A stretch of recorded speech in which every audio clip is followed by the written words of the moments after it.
Welcome back to RNS Podcast.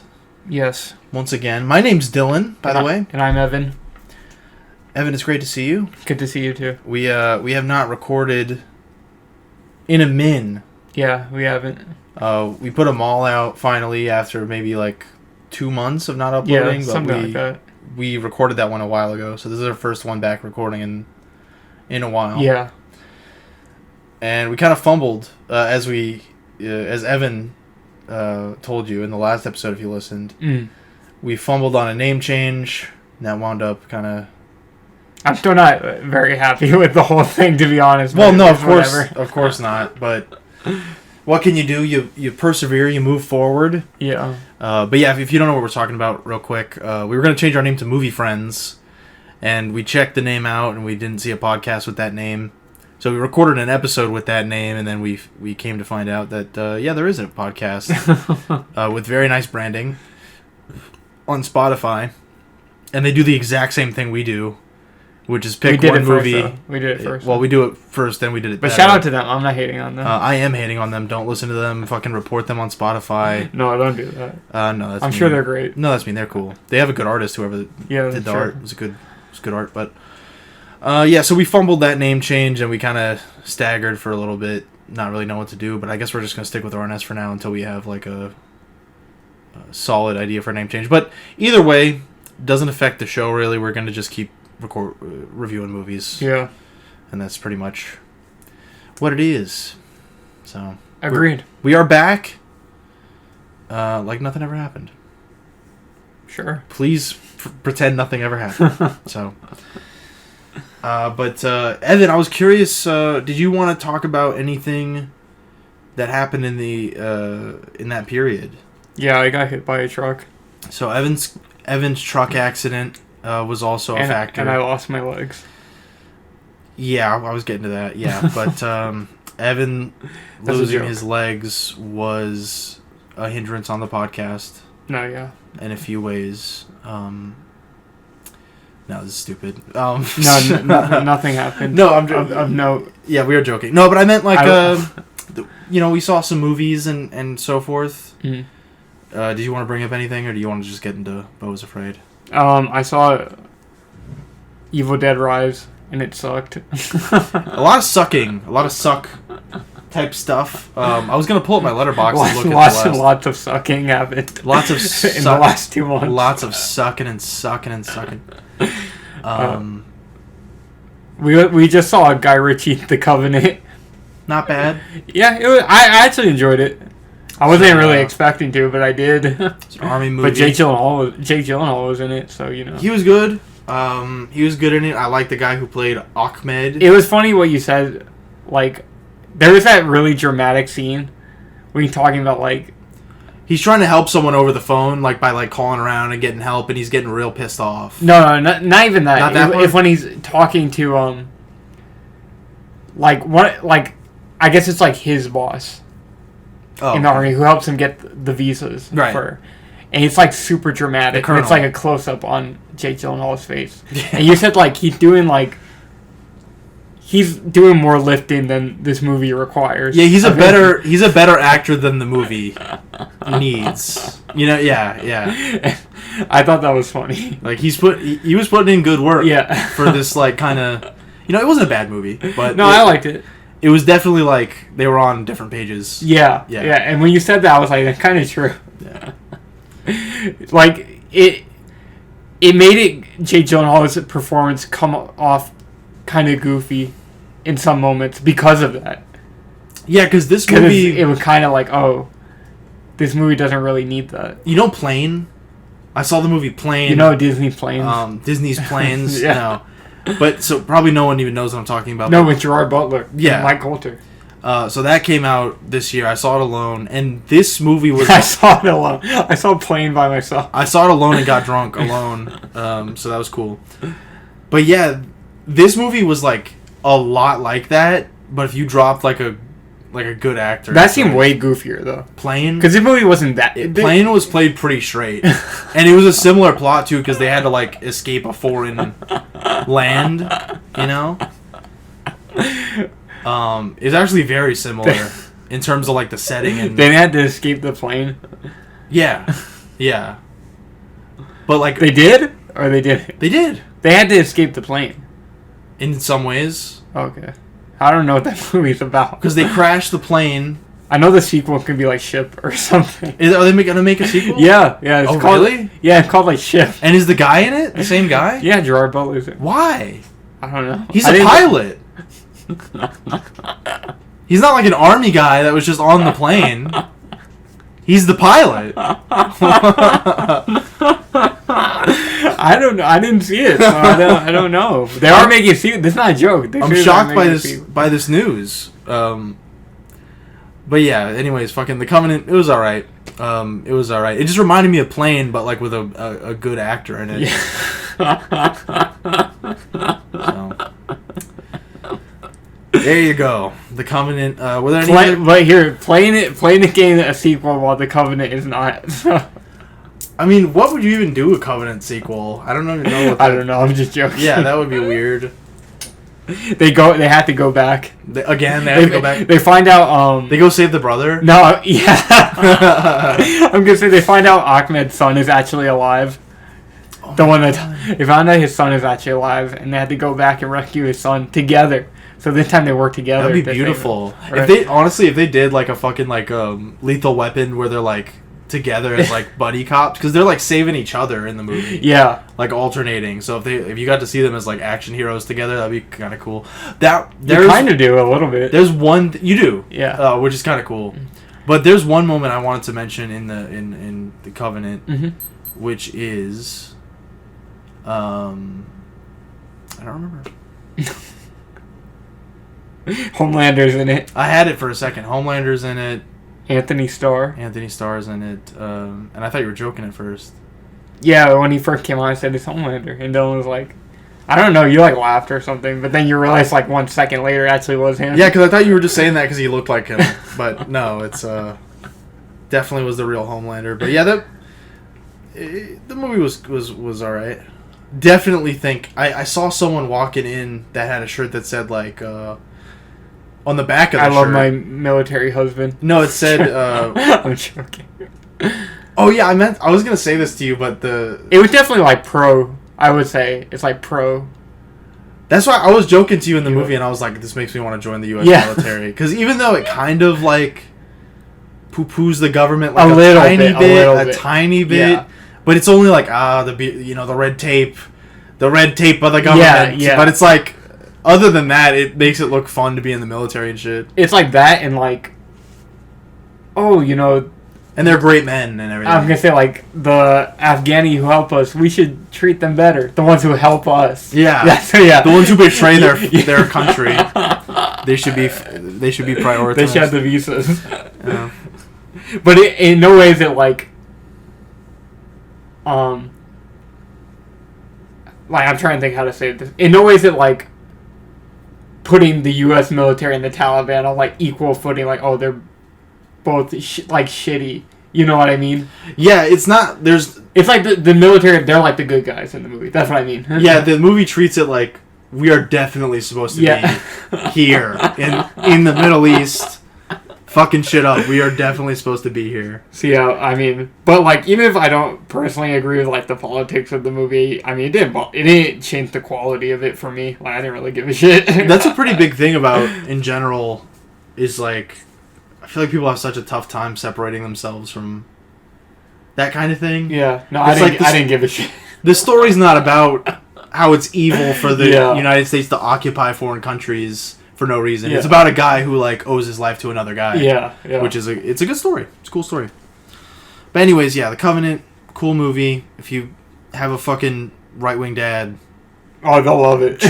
Chuck him out to see that. Oh yeah, what I was gonna say though is the guy with the shirt outside. I was like, he's definitely seen The fucking Covenant because the back of his shirt said, everyone's going through a struggle that you don't know about or something on the back of his shirt. And was he in the theater? And it was like a military shirt.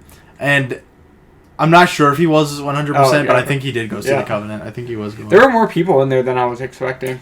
You asked me, this morning, you were like, do you guys want to go? When I saw you send like the theater's layout, you showed where you were sitting. Mm-hmm. And I was like, oh shit, there's actually some people in there. So Is this the first week? Yeah, it just came out. Yeah, I guess that's all right. Might get some, make a little money, you know. Yeah, maybe. And I did see, speaking of BEAU, that some Friday showings were sold out. I just was curious, and I took for what? Took a look for BEAU. Oh.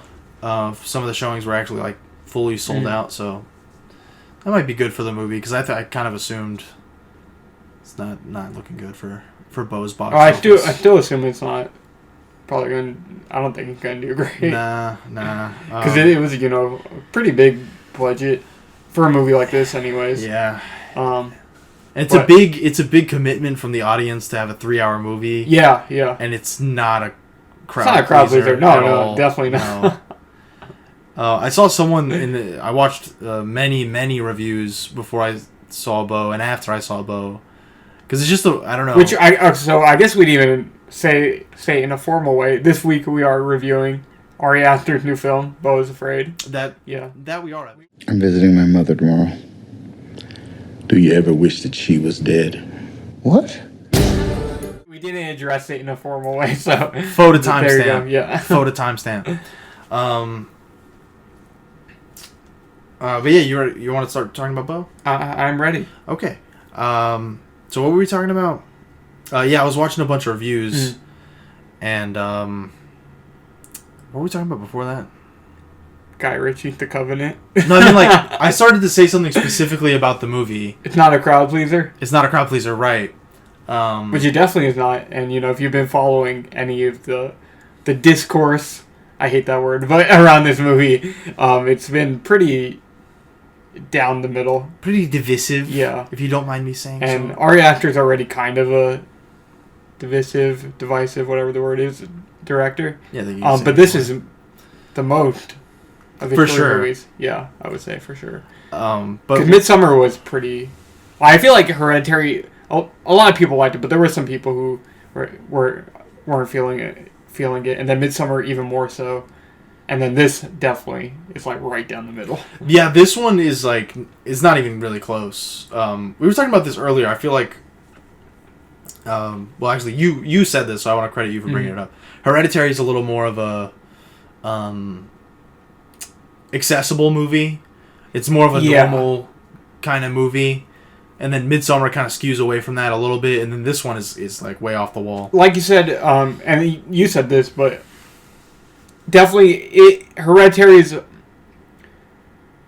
it's closer for like new horror type, like like your Insidious is your Conjurings, things like that. Yeah, it's kind of it's kind of in that lane. You know what I mean? Yeah, if your mom likes The Conjuring, you could probably get them to see Hereditary, and then they might like it. Yeah, you know what I mean. But Midsommar, I don't know if there's not a great. You can't pin that on the genre really. Yeah. Or like a subgenre, I guess technically, whatever you want to call it. And then this one is even like, you can't really call BEAU is Afraid anything. I mean, you can. If I had to say, I would actually say it's kind of a comedy. If I had to choose, I would say pretty much everyone. It doesn't really fall into a single genre, but I don't. Yeah, I wouldn't call it a genre. I guess. But I would, say it's like a dark comedy. If I had to choose. Yeah. I feel like the focus is never really on the comedy. So I don't know if I would call it that. Like I said, I don't think I'd call it anything. Everyone's been calling it an absurdist comedy horror, basically, is what I get from it. Which I guess that's a good way to put it. But it's not. I don't know. To me, it's not really a horror. It's not a horror movie. That's why I kind of just choose like. I hate to say that, but I guess like if I had to choose like an absurdist comedy, dark comedy, if I had to pick one, would you say that it's close to Freddy Got Fingered? Not really, no. In terms of genre, maybe. But not in terms of content, but in terms of like the genre that you would place it into.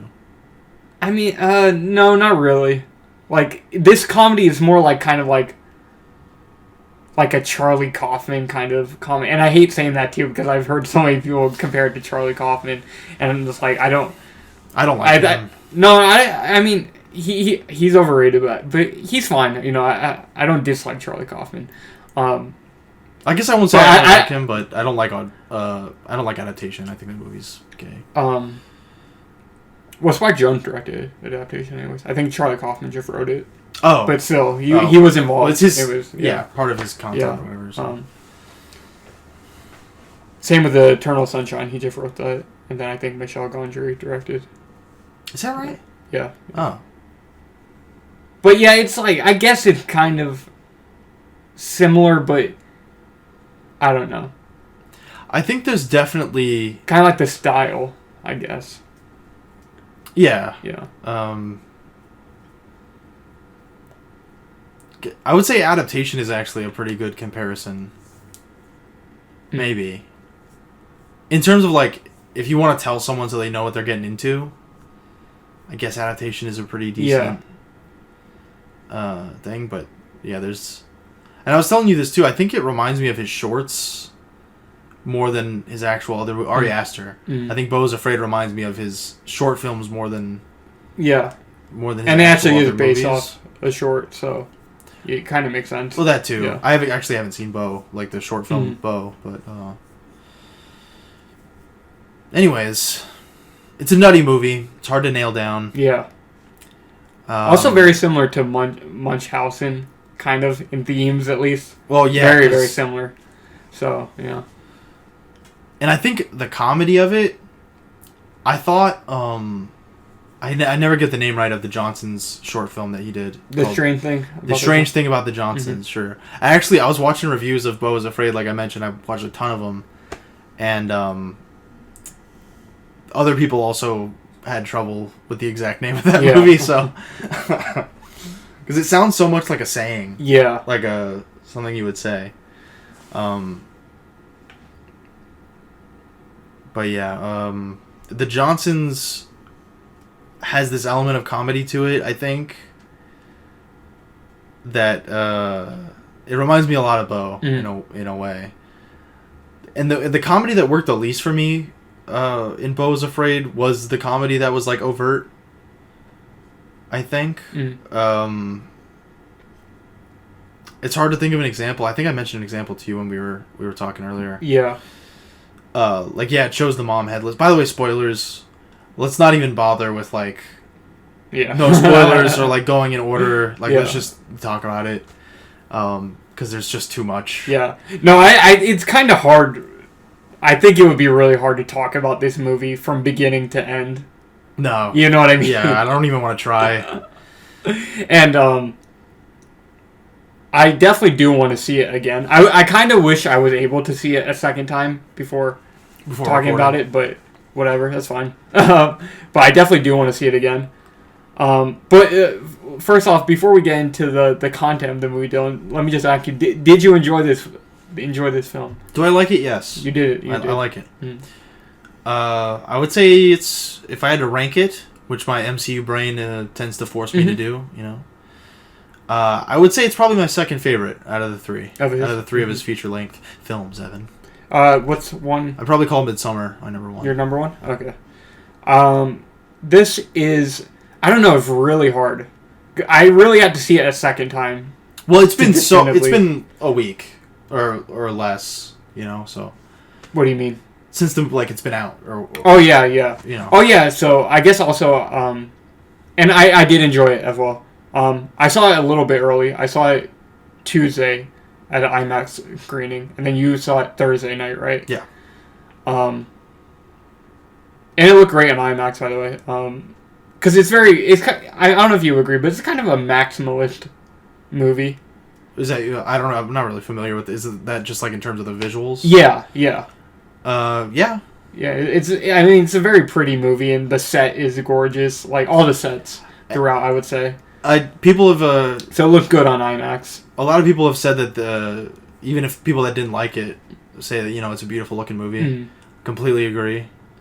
Well, all three of his movies look great. But I think he's only, this is probably the best one. Yeah, it's definitely gotten better, I think. in terms of the visuals, like Hereditary, Midsummer, this. Yeah, I think. And of course, even Hereditary is a great looking movie. No, yeah, it looks it's very impressive. There's one part that caught my attention like super hard, is when Beau's in the street. It's when he first buys that little Virgin Mary statue.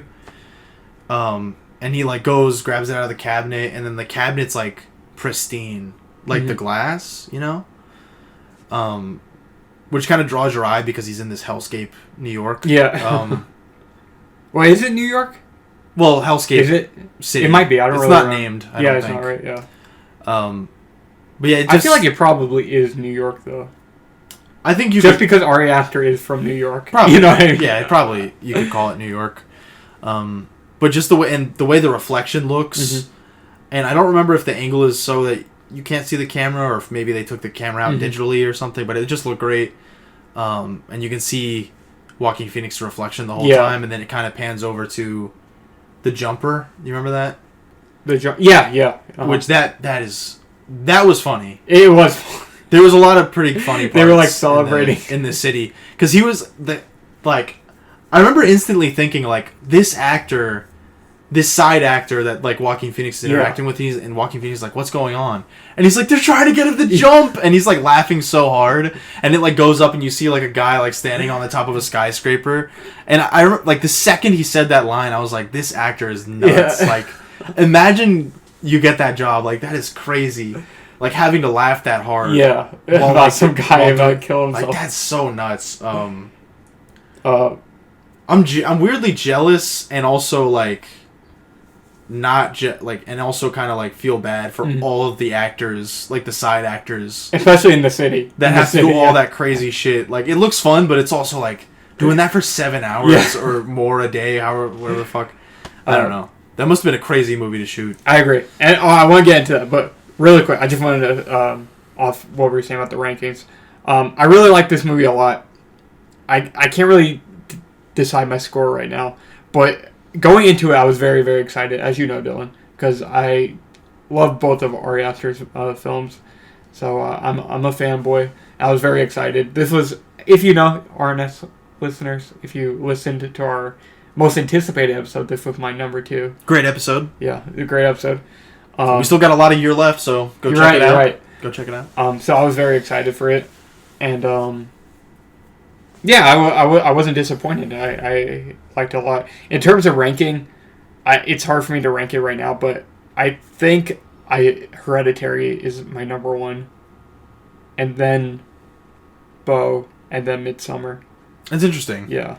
We have a reverse list. And it's also weird because Midsummer, I've seen it like 4 or 5 times. I've only watched Hereditary twice, and I've seen but Midsummer was what got me into Ari Aster. So they're all like, it's almost not even worth ranking them because they're all great movies on their own, and they're kind of like, you can't really compare them. Yeah, they're pretty different. Like, it's just kind of fun to say what's even though you can tell they were all made by the same guy. I think that was a cool thing about BEAU is Afraid too, is that like it's so not those other 2 movies, but you can see that Ari Aster behind it. Yeah, in a lot of it, for sure. Yeah, I agree. That's pretty cool. I feel like there's something about all his movies. I was thinking about this. I don't know really how to put it like super like succinctly, but I feel like he never like lets you in like fully. What do you mean by like that? The movies never like show their hand like all the way. Yeah, and I think like it's like voyeuristic. Yeah, I think that's more so in this than the other 2. I think. Like I guess another way you could if I'm understanding you correctly. I guess another way I could put it too is like there's never a character that you really feel comfortable with. You know what I mean? Like. Well, what do you mean by that?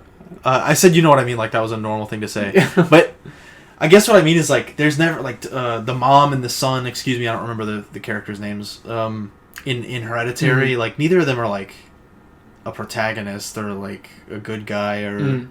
I mean, I guess maybe in a literary sense you could call one of them the protagonist. I don't remember. It's been a while. What they do exactly, but like for me, like in his movies, I never get comfortable. I guess BEAU is Afraid is the one that maybe I get the most comfortable with, Mm. which is weird because it's so bizarre. But like, no one quite feels like open or like Yeah. comfortable. Okay. Or, Well, then in that sense, then BEAU is Afraid is the one where you could get the most comfortable, I think, because it's kind of a character study, and you're just because you spend so much you're time following with this one character as he goes through this. Yeah, I don't know if I would call it an adventure, but kind of. Yeah, people have been very quick to call it like an adventure. Or, well, it was like or on an the odyssey, AMC thing, the genre was listed as adventure. which I don't think that's. I mean, think definitely a lot more I go on than in my average daily life, but it's Yeah. not like Lord of the Rings. No, someone who I think Ari Aster He called did, it yeah. He called it Jewish Lord of the Rings. Lord of the Rings for Jewish people. That's pretty funny, but it's kind of modeled after maybe something like that, where it's like these kind of weird, unconnected trials that kind of spell out the character's journey. But I wouldn't call it an adventure movie or an odyssey, or everyone's been calling it that, and I don't think that's right. Yeah, I don't know. Yeah.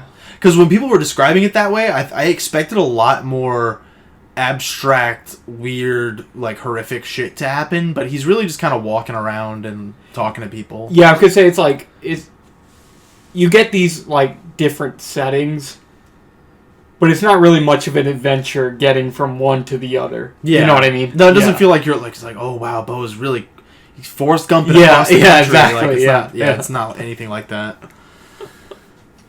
But you do get like a few different distinct settings and environments. Yeah, there's like an element of it, but you can't like. Yeah. It's definitely not what the movie is. It's like more so. It's kind of like the way people describe it is kind of like what the animated section is like. Yeah. You know what I mean? Like people are describing like the whole movie like that, like it's that section because he kind of goes on an adventure in that mini section. Yeah, that one part of the movie, which is his imagination, is a lot more like that. Yeah. Do you want to? I actually do want to talk about the beginning. Maybe that's a good way to talk about it. You should talk about the different environments. The settings. Yeah. Okay, sure. So, well, I guess, do you want to, real quick, in case you... What is this movie about? In case you clicked on this and don't know what BEAU is Afraid is, it is, very quickly, Yeah. it is about a disaffected Jewish man living alone in an apartment building. That You good? is, yeah, I'm fine. That is, I'm just turning 16 and, some stuff's going on. It's about a Jewish man. He is disaffected. He is, mortified. He is, I would say he's a very anxious and paranoid man. That's very true. And he is, he has to go see his mom. Yeah. He has to go see his mom. Yeah. That's the kind of the basis for the whole movie. Yes. But it kind of changes. It's like first it's like, oh, he wants to just go visit his mom, and then it's, oh, he found out his mother dead. He has to get to her house so she can be buried. Which that was, for me, I did, like I told you earlier, I did kind of spoil a couple things for myself on Letterboxd, which we will get into later. Mm-hmm. But I didn't know his mom was dead at all. I never, so that was actually kind of a surprise to me, because I was like, everyone talks about this movie and they talk about the relationship between the mom and BEAU, so I was like, what the fuck? So that was kind of nice that wasn't spoiled for me. I did know that just from a few plot synopsises had said that, oh, the mom is dead. Okay. He has to go see her, I guess. Well, get to her house because she's dead, or whatever that means. You know what I mean? Yeah, like there's something she wrote in her will, I guess, that he has to be there for her to be buried. Yeah, which you find out in the movie, but like I didn't know that going in. Right. Yeah. Okay. Yeah. I mean, it was never very clear like what was actually going to happen in the movie. Which it still isn't after you see it. So. But yeah, so the movie starts out with him. Oh, by the way, I have to admit something. Yeah. To you. In typical Dylan fashion, I was a bit late for BEAU is Afraid. Oh, really? I was a bit late. I went to the AMC. I got there. So the movie had started already when you got there. I got there, and I think I would have been on time, But I got inside and realized I didn't have my wallet. Yeah. And I was like, fuck. And then I ran back out to my car and I left my wallet at fucking home. You are not unlike Bo. That sounds like something that would happen in the... Well, I want to get into that. I want to get... sounds like something that would happen in the movie. That would happen to Bo Wasserman himself. I also do want to talk about Bo Wasserman. But the, because like the shit where it's like he needs water, he turns the sink on, there's no water. That I want to talk about that really bad, because that's something that I think colors like the whole movie. But, yeah, the wallet thing. So I went all the way back out, no wallet in my car, and I was like, fuck. So I thought I might as well just try and get in. They didn't card me. Yeah. So, and by the way, like, yeah, we have AMC A-list, and sometimes they'll check your ID, sometimes they won't. So, yeah, they just let me in. I got in like, towards the end of the therapy scene, which I think was the second scene. Ooh! Oh, damn. I wanted to talk about the beginning of the movie. Well, go ahead. Well, I do, but it's like, I wish you saw it. Yeah, sorry. Because... I know what happens. So it's like, it starts out with him being born. Yeah. And it's like his point of view. Yeah. Which is interesting. I don't think I've ever seen that in a movie before. Very bizarre way to start the movie. Yeah. Which is kind of, it's almost... But I wish you could have saw the way it looks. Well, when I heard what it was, I was like, I'm glad I didn't see that, because that sounds nasty. I mean, I knew almost immediately what it was. Once it was starting and I was out in the movie, I would pretty Does much it look knew like right away what it was. Look Who's Talking? I don't think I've ever watched Look Who's Talking. Oh, well, forget it. Why does that have a scene like that? My weird baby brain remembers like something like that happening in Look Who's Talking. I didn't see it. Sorry. Yeah, because he's like, it's dark in here. What's going on? Yeah, it's like John Travolta or whatever. But yeah, so it starts like that. So it's like, yeah, it's like dark and then kind of red, and then you see the light start opening up, and then he's born, and then you just hear in the background like, oh, why isn't he crying? Like her screaming and stuff, and then the doctors are grabbing him. I guess they do something, and then he starts crying, and then it cuts to the title, Beau is Afraid. Yeah, presumably they spank him, right? That's what they usually do. Didn't he hit the floor? No. I don't know why they said that. Who said that? I watched the spoiler review where they recounted the opening scene, and they said that like he comes out of her vagina and hits the floor. I don't think so. If that did happen, maybe I misunderstood. Maybe I'm tripping. I don't know. Maybe they were tripping. I mean, yeah, I don't know. Yeah, I thought that was interesting though, the fact that he didn't cry. I don't really know what to make of that in the grand scheme of the whole movie. Well, in general, that means you're a defective baby. Well, I mean, I was thinking that.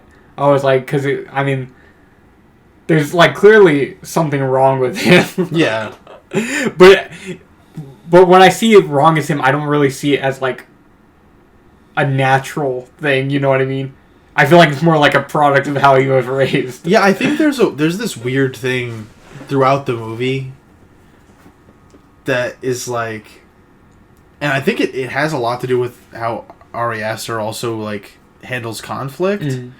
Because when you take the conflict from Hereditary, right, and work backwards, like spoilers for Hereditary, I guess, how the son gets the daughter killed, right? Mm-hmm. But then, like, if you dial it back, it's like, it's because she sent the daughter with him. Mm. You know, and it's like, well, whose fault is it? So I feel like that happens in Beau a lot, too. Where if you, like, rein the conflict back, it's like, it starts somewhere else. Yeah. So I think it's like, I don't know if it's to be confusing and obtuse, like, or whatever, or maybe it's... Yeah, I see what you mean. It's kind of like that in Midsommar, too, like when you think about the ending, it's like, oh, Christian cheated on her, but at the same time, oh, he was drugged. Exactly. You know what I mean? So like, it's like... Yeah, it's like, oh... It's like a morally gray area. Yeah, like, oh, thank God we get to burn alive this cheater, but he was raped. He was raped, yeah. So it's well, like Dylan was hesitant to say that word because of yeah, I didn't want to say that because we're not supposed to say it on YouTube. Or whatever. We're not supposed to. We said graped. He got graped. He got graped in the mouth. They did surgery on a grape. That was a lot of memes in a row. Anyways, but yeah, I think that's a thing he does. I don't know what to call that. Yeah, exactly. But it's like this weird misunderstanding kind of thing. Yeah. But in this context, it's not really conflict. It's more just about Beau's character in Yeah. general. So I think it's The just cause. I think it's just kind of to muddy the waters even further. It's like what is it, like nature versus nurture? Right. Yeah. Because the entire movie is about the nurture aspect. Yeah. It's about his relationship with his mother and how they shaped each other. Or Yeah. how But shaped that him. beginning scene kind of. But then that muddies is the more waters. nurture. Yeah. Yeah. So that's. I'm not nurture, nature. Yeah. So it's kind of like I said, like there's Yeah. this weird back end. No, that was a good point, Dylan. Thing. That was, yeah. Thank you. Because that's certainly something that's in his movies. Yeah, I don't know what. I was genuine. I was riding around in my little golf cart at work, and I was thinking about that. I really was the other day. But then, yeah, after that, you immediately get the therapy scene. So I think I missed only a little bit of the therapy scene. Because I saw a good maybe like 3 minutes of it. Yeah, and so this is where I just wanted to say, and I think you saw my Letterboxd review, Dylan, because you liked it.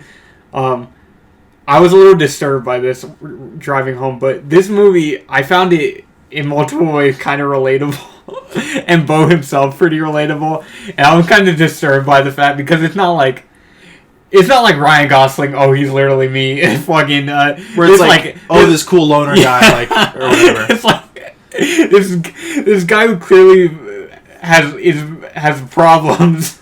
Like, oh shit, I can relate to some of it. But if he posts, ladies, all the ladies out there, yeah, if he posts, he's literally me, and it's Beau Wasserman on his story. He's a king. I would put a ring on it. Yeah. Definitely. I do want to mention one thing real quick. Yeah. Since you mentioned it being like eerily relatable. Yeah. There is one scene I feel like we might skip over it later just for the sheer like volume of the movie. So I just wanted to get it out of the way. There's the scene. I don't really know. It might be the scene where the mom tells him that he will die if he comes. And like how his dad died. Yeah. Which is a lie, but we'll get to that later. But it's kind of an intimate scene where they're in bed together, I think. Yeah, yeah. And the kind of... Oh, when you're talking about... when like, oh, any man would be so lucky to have you or whatever. She's saying that to him? Not that one. Okay. Because that seemed weird to me. That seemed really weird. But we can get to that one. Yeah. Because the whole cruise ship part is... I love that part. No, it was great. I want to talk about that too. But there's another part like further down in the movie, and it's like the colors are washing over her face, and they're in the dark. Okay, yeah, that is when she's talking about how his dad died. How the dad died, allegedly. Yeah. Allegedly.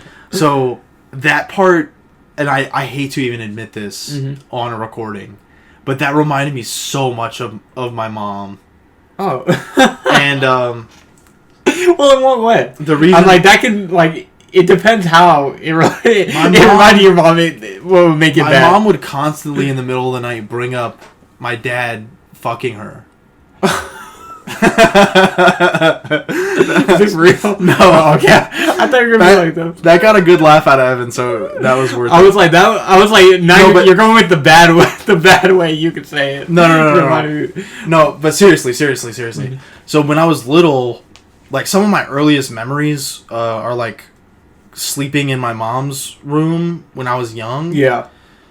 And we had this house that was kind of by, it was a suburban neighborhood, but it was kind of a busy. We were in the entrance of the neighborhood, so it was kind of a busy street, and there would always be cars passing and headlights going through the window, and the way it was like quiet. That I don't know if they give an actual like location. I think they're in a bedroom though. Yeah, I assumed it was like Beau's bedroom. Yeah. And it looks like one of those spinning lamps, and that's why the colors are. Yeah, it's like a nightlight thing. Yeah. Where it's like washing over her face, and something rich people have because they are rich. Well, they are very rich. Yeah. Yes, which that's another interesting thing too about the New York section that we should talk about in a second. But just the way the lights were washing over her, and the way she's talking to him while he's in bed. And whatever, it was like, this reminds me of when I was like fucking 3 years old. Yeah. In the most bizarre fucking way. And the fact that this movie is like, everyone's like, oh, it's so bizarre, so strange. The fact that it can hit me in such a weird, maybe unplanned way. Yeah. I don't know, because the way it looks is so similar to how it used to look. And I used to just stare at the ceiling and watch the lights go and shit. And yeah. It's very, I don't know, I just had to mention that. I know no one will get anything out of that. But. Yeah. Well, kind of going off what you're saying, I saw this guy on Twitter, and he got a lot of shit for this. But I feel like he's not entirely wrong. There was somebody on Twitter, he tweeted, oh, people like BEAU Is Afraid. He said it's for people who have mommy issues or are extremely anxious. I'm not either of those, so the movie didn't speak to me. And then it's like, oh, he got shit for that.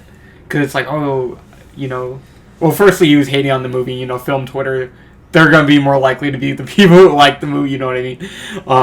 And also, I guess that was kind of like a stupid statement. But like, when I thought about it... If anyone says anything that's like all-inclusive or like whatever, it's like, no one should like this movie except gay people. Yeah. People are going to get mad at that. Yeah, exactly. And he also made himself sound like great. He's like, I'm not anxious or I'm on the issue, but yeah, anyways, I'm not a loser, so I didn't like it. Yeah. But it's like, yeah, he sounds kind of stupid. But when I thought about it, though, I was like, maybe he's not that wrong. Like maybe because this is a movie that's very much kind of like it's a character study, and I feel like if you can't really relate to what's going on into this, I mean, because it's like this, it's like a heightened reality. This world that BEAU lives in. Yeah. And it's kind of like, the way I take it anyways, it's kind of like pointing out how ridiculous anxiety or obsessive parents, things like that, can be. It's like kind of like a satire, I guess. Just like pointing out like the ridiculous nature of it. I feel like maybe if you can't relate to it, you just see this as like some bullshit. Yeah. I don't know. Maybe I'm wrong. I definitely think that, the movie is kind of, and you just kind of said it better than I could, but I think it's completely sane people who I don't know. I think it might speak to people that take the world a little too seriously. Yeah. If that makes sense. Yeah. I think that might, not even just the mommy issues or just the anxiety, but people that take the world too seriously. Yeah. This is maybe I think it's a good commentary on that. Yeah. Because people have been trying to put it, and I don't think you're wrong for interpreting it however you want to interpret it, but people have been saying like, oh, this is like satirizing America, and it's like, I think there's an aspect of that, a little bit. There's but it's mostly like the beginning chunk of it. Yeah, and it's like it doesn't really go much further than that. It's definitely not like the whole movie or anything. But I think one through line that goes through the whole movie that's absolutely true is people that take everything too seriously, like the mom does. Yeah, and like BEAU does, but they do it in different ways. And the fucking daughter, which I want to talk about, the family and the daughter in the middle of the movie. Yeah. But yeah, we're going in a million directions. But back to the therapy thing. Mm-hmm. And I mentioned I found BEAU relatable. Because I'm personally, I'll be honest, I overthink a lot and I'm very anxious. And it started out, so I don't know if you missed this or not, but it starts out with him talking about how he drank too much, like he swallowed the mouthwash. And he's scared that he's scared something's gonna happen to him, and he's saying he's kind of like telling his therapist, like wanting his therapist to kind of I don't know what the word is, but like assure him that nothing's gonna happen. Yeah, you know what I mean. Like he's telling him like I swallowed some mouthwash, nothing's gonna happen, right? And therapist is like, yeah, I'm sure you're like. It doesn't matter. You swallow a little mouthwash. Who cares? You're gonna be fine. Yeah, just move on. Your phone. Yeah, exactly. And that's how it starts out. And then his phone starts ringing. It's his mom calling him. He doesn't answer it. And I missed that, but there is a line later in the movie. I don't remember where it came from. But someone basically tells BEAU like you're always looking for reassurance that you're not doing something wrong and shit like that. It was the mom. Was it the mom? Yeah. At the end, when very end, when she's completely shitting on him. The very end, tirade. Yeah. And that was this is getting ahead of myself a little bit, but that was a moment in the movie where I was like, shit, BEAU's a loser, I guess. Like BEAU's not to be admired, you know? No, I would hope not. That kind of go back to what we were saying before about the literally me thing. I mean, that's part of it, but I think like what you're supposed to take issue with BEAU is like a little deeper than like the surface level. I did come in a little late, so like, does he not have a job? They don't really ever say. They don't mention it? Yeah. Weird. I mean, I feel like, well, he probably doesn't need one. Because he's, like, this heir, I guess. So that's what I wanted to talk about, too. To MW. So BEAU has this weird relationship with his mom, right? And his mom is super rich. Yeah. And he grew up super rich, and you see part of that. And then he chooses to live in, like, the worst place in the world, presumably. Maybe. Depending on how you, like, see it. Maybe every major city's like that in this crazy universe, but I would assume that... But is it real? That's the question. Is anything real? Yeah. My initial takeaway from the movie... I'm getting ahead of myself again. Well, it was you getting ahead of yourself, but now I'm getting ahead of myself. I'm just going to be honest. It's a race. I don't really take any of this movie literally. I agree. Yeah. I was going to say this. Okay, so the only two characters that I think have any type of, like, concrete anchor in the movie are BEAU and his mom. Yeah. And that's it. Yeah. Everyone else is, like... And Parker Posey and the dad. I don't even think are real. Yeah. Well, so it's so weird. It's like, I think... Oh, Parker Posey's the girl that he has sex with. It's like, you know, because I've been running through this in my head, exactly what I'm going to try and say. And it's like, it's not going to make sense at all. We'll talk it out. Yeah. It's like... What do you got? The movie and the world he lives in, it's like, in the movie, it's real. But the entire thing is metaphorical. I don't know if that makes sense or not. Yeah, like, me personally... So, Ari Aster... It's, like, all metaphorical for something, but in the actual movie, it's real. If that makes sense. Like, diegetically, it's real. But you should not take any of it literally. Yeah, I don't know if that makes sense. When trying to interpret the movie, you can't take a lot of it literally. Yeah. So, like, for example... This is one of the first times I thought this was, like, the Brown Recluse poster, right? So I was like, that's only on his door, I think. Yeah. I could be wrong. So it's like... Which is pretty funny, too, when I saw the poster about the Brown Recluse on the loose. And like we said, he lives in, like, hell. He lives in, like, the shittiest apartment building ever. What you were saying about America, it's like what the massive stereotype about, like, U.S. city, you know what I mean? Chicago or like New York. Exactly. Yeah. Like he lives in a hellscape. Yeah, and there's just nutty shit going on outside. Exactly. One thing that I thought was funny. Shooting, people stabbing each other, fucking people are naked. Yeah, and then there's one thing I wanted to mention, and this isn't even like scary. It is a little dystopian, I guess, but it's not really scary. But there's a food truck outside, and they're giving out like random slop and shit to people. And they start you kind of get close to them for a second when BEAU's like walking by them. They're like, "You look like a chowder man," and they pour out like soup or something. Yeah. So and it's just like, so is the food truck just like picking like random shit and just giving it out? Like that colored the world in such a it's kind of like Idiocracy. I was thinking, I'm not kidding. I'm not kidding. I thought the same thing. It's like scary Idiocracy. Yes. I swear, I thought that while I was watching it. It's like more evil Idiocracy. Because I was trying to think, like, what have I seen?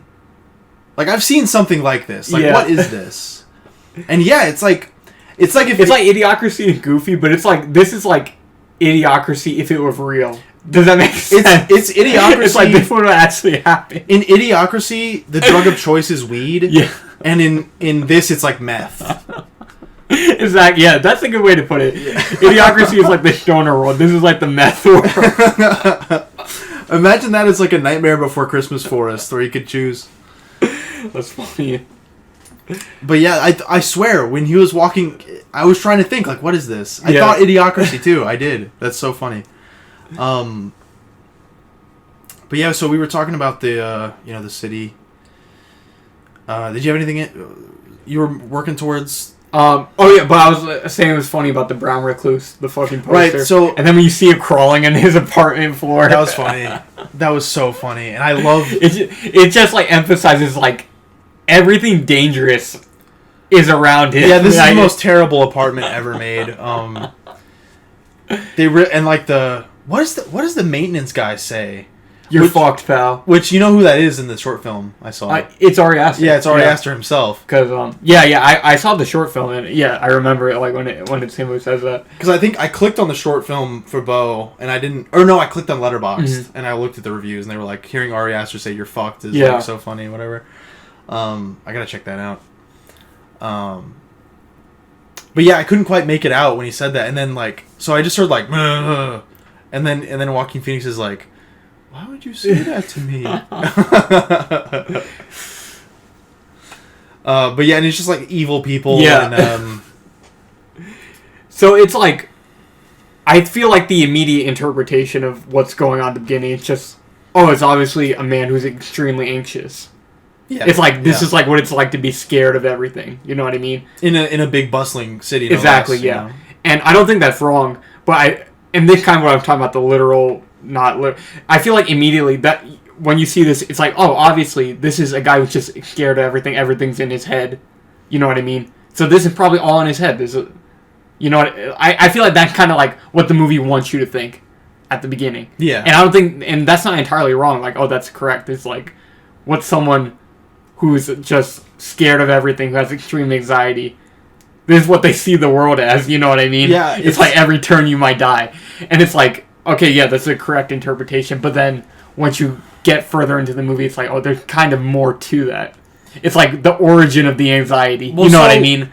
So I agree that I think... So I feel like kind of misleading the beginning. I think it cuts ties with that idea pretty quick. Because once you get to... So he's in the city, and we can talk more about that if you have anything more to say, but... So he gets hit by a car in the city, and then... He winds up at the couple's house. Someone hits him with a car, and wasn't it a bus?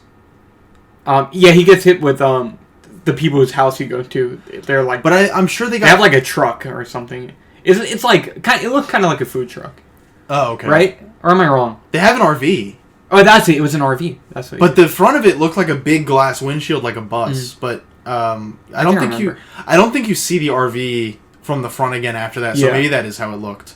But I swear it was a bus at first. Yeah. But anyways, that doesn't even matter. So, wait, but before we get into that, can we talk about a few of the funny things? Because there was a lot. The beginning I thought was fucking hilarious, to be honest. To your point, that once you do get to that, and we can backtrack in a second. Yeah.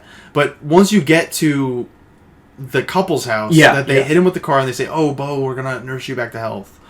Once you get there, it's hard to like.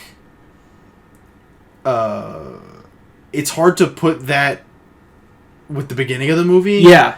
Like, it no longer feels like, this guy's scared of everything. Exactly. It no longer feels like his perspective of the world is, like, what we're watching. Yeah, exactly. That's why it's like, I don't know if you agree with what I'm saying here, but, like, it seems like it's kind of misleading, the beginning of the movie. Yeah, yeah. And I feel like that's intentional. At least, like, I feel like they want you to think, the movie is about this, but then you find out, there's more to it. You know what I mean? Yeah. That's what I thought, anyways. But no, this city is fucking hilarious. I just wanted to talk about some of the. There's a lot of stuff. So we kind of brushed over it just there, but we spend maybe 30 minutes? Yeah, probably. Maybe more in the city. And kudos to Ari Aster, because I feel like there's so much going on, and it's very well directed. It's like because there's so much going on here. So I can't even imagine trying to rein in all those fucking people. Exactly. Because it's not like normal extras. No, it's like you guys waiting. They all have to like. I don't even know the word. Like, they all probably have to expend so much energy as if they were like a main character, but they're all background extras. Like, that's nuts. Like the guy who's all tatted up and like his face is tattooed. Like, he looks like that. Like, aren't his eyes like black? Yeah, he looks like the fucking like Ripley, Believe It or Not. Yes, with the split tongue. Guy. Yeah, with the split tongue. And then the birthday boy stab man, like the birthday boy stab man. It's like, it's just really fucking funny. One thing I didn't like, and this is in the city, And there's another similar moment later when we get to the couple's house. Like the police shooting thing. I didn't like that. Oh, really? Really? I thought it was really funny. I thought the actor that played the cop was funny. Yeah. I thought he was good, but I just don't like the premise of like I don't know. It feels corny. Oh, I don't know. I thought that was funny. When he's like, "Don't make me do this," I thought it was funny. And he's just standing there, and it's also like a police does not exist here. You know what I mean? Yeah. Like that just felt untrue to like what we're watching. It's like there is no police here. I don't know. I thought that part was really fucking funny. Like that was one of the parts that made me laugh pretty hard. There. I mean, again, it's just like I feel like it's like someone who's scared of everything. It's like, obviously the cops are gonna kill me. Oh, you know what I mean? That's true. But and also he misinterprets him as being the birthday boy stabber. You know what I mean? Yeah. So like it makes sense in that way. But it was funny. I like the cop's like performance. Yeah. He was really funny. Like whoever played the cop. Yeah, and I was listening to the A24 podcast with Ari Aster and Joaquin Phoenix. Oh. And Joaquin Phoenix was actually talking about how great that actor was. Oh, really? Yeah. And then Ari Aster mentioned he was like a Broadway actor, or like he's like a Broadway guy. Oh, really? That he had saw and he brought in to do the movie and play the cop. And Joaquin Phoenix was saying like he did such a great job in that part. He did. Yeah, it's like it was funny. So I think like I said, I thought he was really fucking good and funny, and like it almost looked like a Zack Snyder movie for a second. You know what I mean? No, not really. Like the weird angles it had on the cop was like so like it made the cop look so big, from underneath, and like it was so crisp and like I don't know. It reminded me like a Zack Snyder thing for a second, which was pretty funny. But I was like, this is too on the nose. Yeah. For me, it's like because it makes sense what you're saying. It's like an anxious guy. Of course, he's scared the cops are gonna kill him, which makes sense. But I was like, as like an urban fear, this is like too on the nose. Mm. Yeah, I can see what you mean. And something comes up similar with the daughter that I felt similarly about later. Okay. And yeah, he runs out naked in that scene. But the moment leading up to that, before that too, was hilarious. And I remember you said this part made you laugh. After they like ransack BEAU's apartment because he gets. Let's first mention the part that you said made you laugh, which also I thought it was funny too. Oh yeah. So, BEAU, he needs to take this pill prescribed to him by his therapist. And it says always with water, and he has no water running in his house, and he's scared he's gonna die because he's taking the pill with no water. One thing that I thought was more it was funny, and also I thought it was more true to like an actual anxious person kind of thing, like more so than the cop. Like was him looking up like WebMD. Yeah. Like, what happens if you take Bilinol without drinking water? And that it was says, like you die. That was, like, the mouthwash part. And I was like, that also reminded me, because I don't even want to talk about it. No, actually, what it said when he looked that up was, like, the first thing that comes up is, like, God rest our son, who, like, didn't drink the water with the pill. And he runs out to go buy some water. And, of course, he's scared to go out during the day. So he had to, like, run, and, like, everyone's trying to, like, charge him and attack him. The help me guy was really funny. While he's trying to run to this store. And also, he didn't have his keys because they were stolen as he was trying to get to the airport. Oh, there's so much going on. So it's a shit ton of stuff happens. Because, as we mentioned, he went to go to his mother's house. And I do want to talk about a lot, because I think the help me guy is kind of maybe foreshadowing for BEAU's character as like, I don't know, but the help me guy winds up in his apartment, which we were talking about. But the key thing is such a big thing, and I have a theory about that too. It's very dense, but what you're getting at, or what I said made you laugh was like you said, run across the street being chased by everybody. It's hell. It's Mad Max, but they're still operating a city. And I brought the key because he had to leave the door propped open to get back for the front entrance of the apartment building. To get back in because his keys were stolen. and he runs into the store and he keeps looking back. And of course he can't. His card is declined.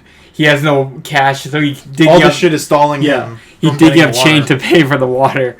And he's just watching, turning around, and everyone is slowly pouring into his apartment building. Yeah, like all these wacky characters we've been watching. It starts off as like one guy realizing the door's open, and then like slowly, they just like pour in like a crowd going into like a fucking busy theater.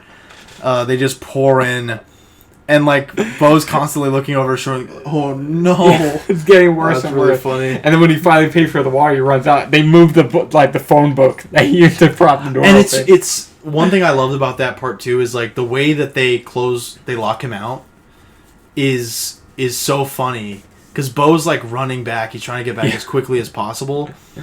And then the way it plays out is like the person that moves the phone book out of the way isn't even concerned about Beau.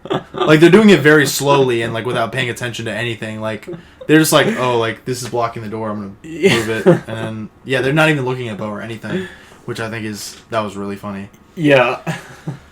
But yeah, so eventually he winds up sleeping outside, waiting for them all to stop tearing up his apartment. Yeah. And he gets back inside. It's trashed. And one thing that also was really funny before the bathtub scene, which is what you were talking about, which I thought was really funny too. But yeah, he's like looking through like what's left of his apartment or like the wreckage and shit, and the microwave is closed and says "Do not open." I love that detail. That was really fucking funny to me. Because it's like, what are these psychopaths like? What would they consider worth warning someone about? Like that's crazy. It's like maybe at some point the spider was in there.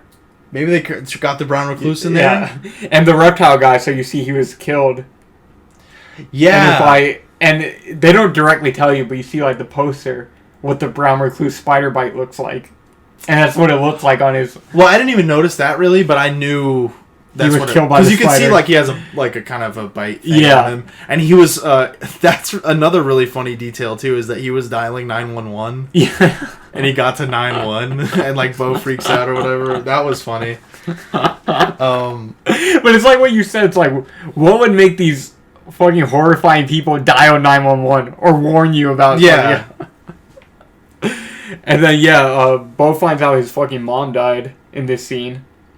He gets the phone call because from what he calls her number because he was late. He's like, no, I'm still coming, because she kind of guilt trips him about him not getting there because his keys were stolen. Right. And she guilt trips him, which is of course a big thing throughout the entire movie, being guilt tripped. Part of the theme. That's one thing that reminded me of Munchausen. Mm-hmm. Is like if you don't know, Munchausen is of course Ari Aster's short film, and it relates to Munchausen syndrome, which is kind of keeping someone sick on purpose for the sake of like taking care of them. Mm-hmm. And that's definitely a thing in this movie. It's kind of the same. And I want to talk more about that. It's kind of the same thing. Like the mom keeps him down in various ways to kind of keep him under her thumb. Yeah, yeah. And that actually does relate. And I think that includes his living situation. His living situation, his love life. She controls what he eats. Like all that shit. Because you see later, we'll get into. She's very wealthy and powerful, and that's another thing where it's like this can't be like 1-to-1 reality, because her company makes frozen food, apartment buildings. Yeah, it's like Walmart. Yeah, you know what I mean. It's just supposed to be. It's like great value everything. You know what I mean? Yeah. So it's like literal controls his entire life. And the way she's powerful and rich, it's like absurd. You know what I mean? It's not like real. Yeah. That's one thing that made me really say like, this can't be real. But also, I wanted to mention earlier, I kind of forgot. Mm-hmm. Ari Aster mentioned in one of his interviews about the movie that he says like, oh, well, this is like a heightened reality. Like, this is kind of like not our world. Yeah. So that made me think like, is there some, like, are we supposed to take this as a different reality, as like a story where all these are real people? So I say it's a different world, but that's kind of what I was saying earlier. It's like you see it as a different world, but anything you take from it, don't take it literally. I don't know if that makes sense. Like the way I say it, I feel like everything has to go through like layered. Like when you watch it, you can accept it kind of as a story. Yeah. But then when you try and interpret it, like you said, like if you try and take something away from it, you kind of have to like. You have to rein it in. Yeah, you have to like render it through a different lens. Exactly. To even talk about it. That's what I'm saying. Like I don't know when I say it like that if it makes sense or not, but there's like a second step. Yeah. To interpreting it, which is it's bizarre. I mean, it's not the same as like saying like to bring it back to Lord of the Rings. It's not like like obviously Lord of the Rings is not a real world, but I don't know. It's like this exists in the weird in between zone. Yeah, like in BEAU is Afraid. It's just everyone says it, but it's like absurd. It's an absurd movie where everything is wrapped around BEAU in this way. And it's in a way that's like non-conventional, like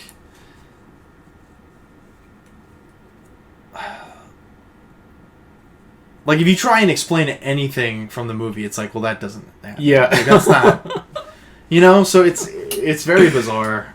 It's very bizarre. Yeah, I agreed. And especially I feel like as you go further into the movie, it just. The grip on reality just like goes away. Yeah, for sure. And so he taped the phone call when he finally gets back to his apartment to call his mom to let her know he's still gonna get there. I got a big laugh in my theater. The shoe in the monitor.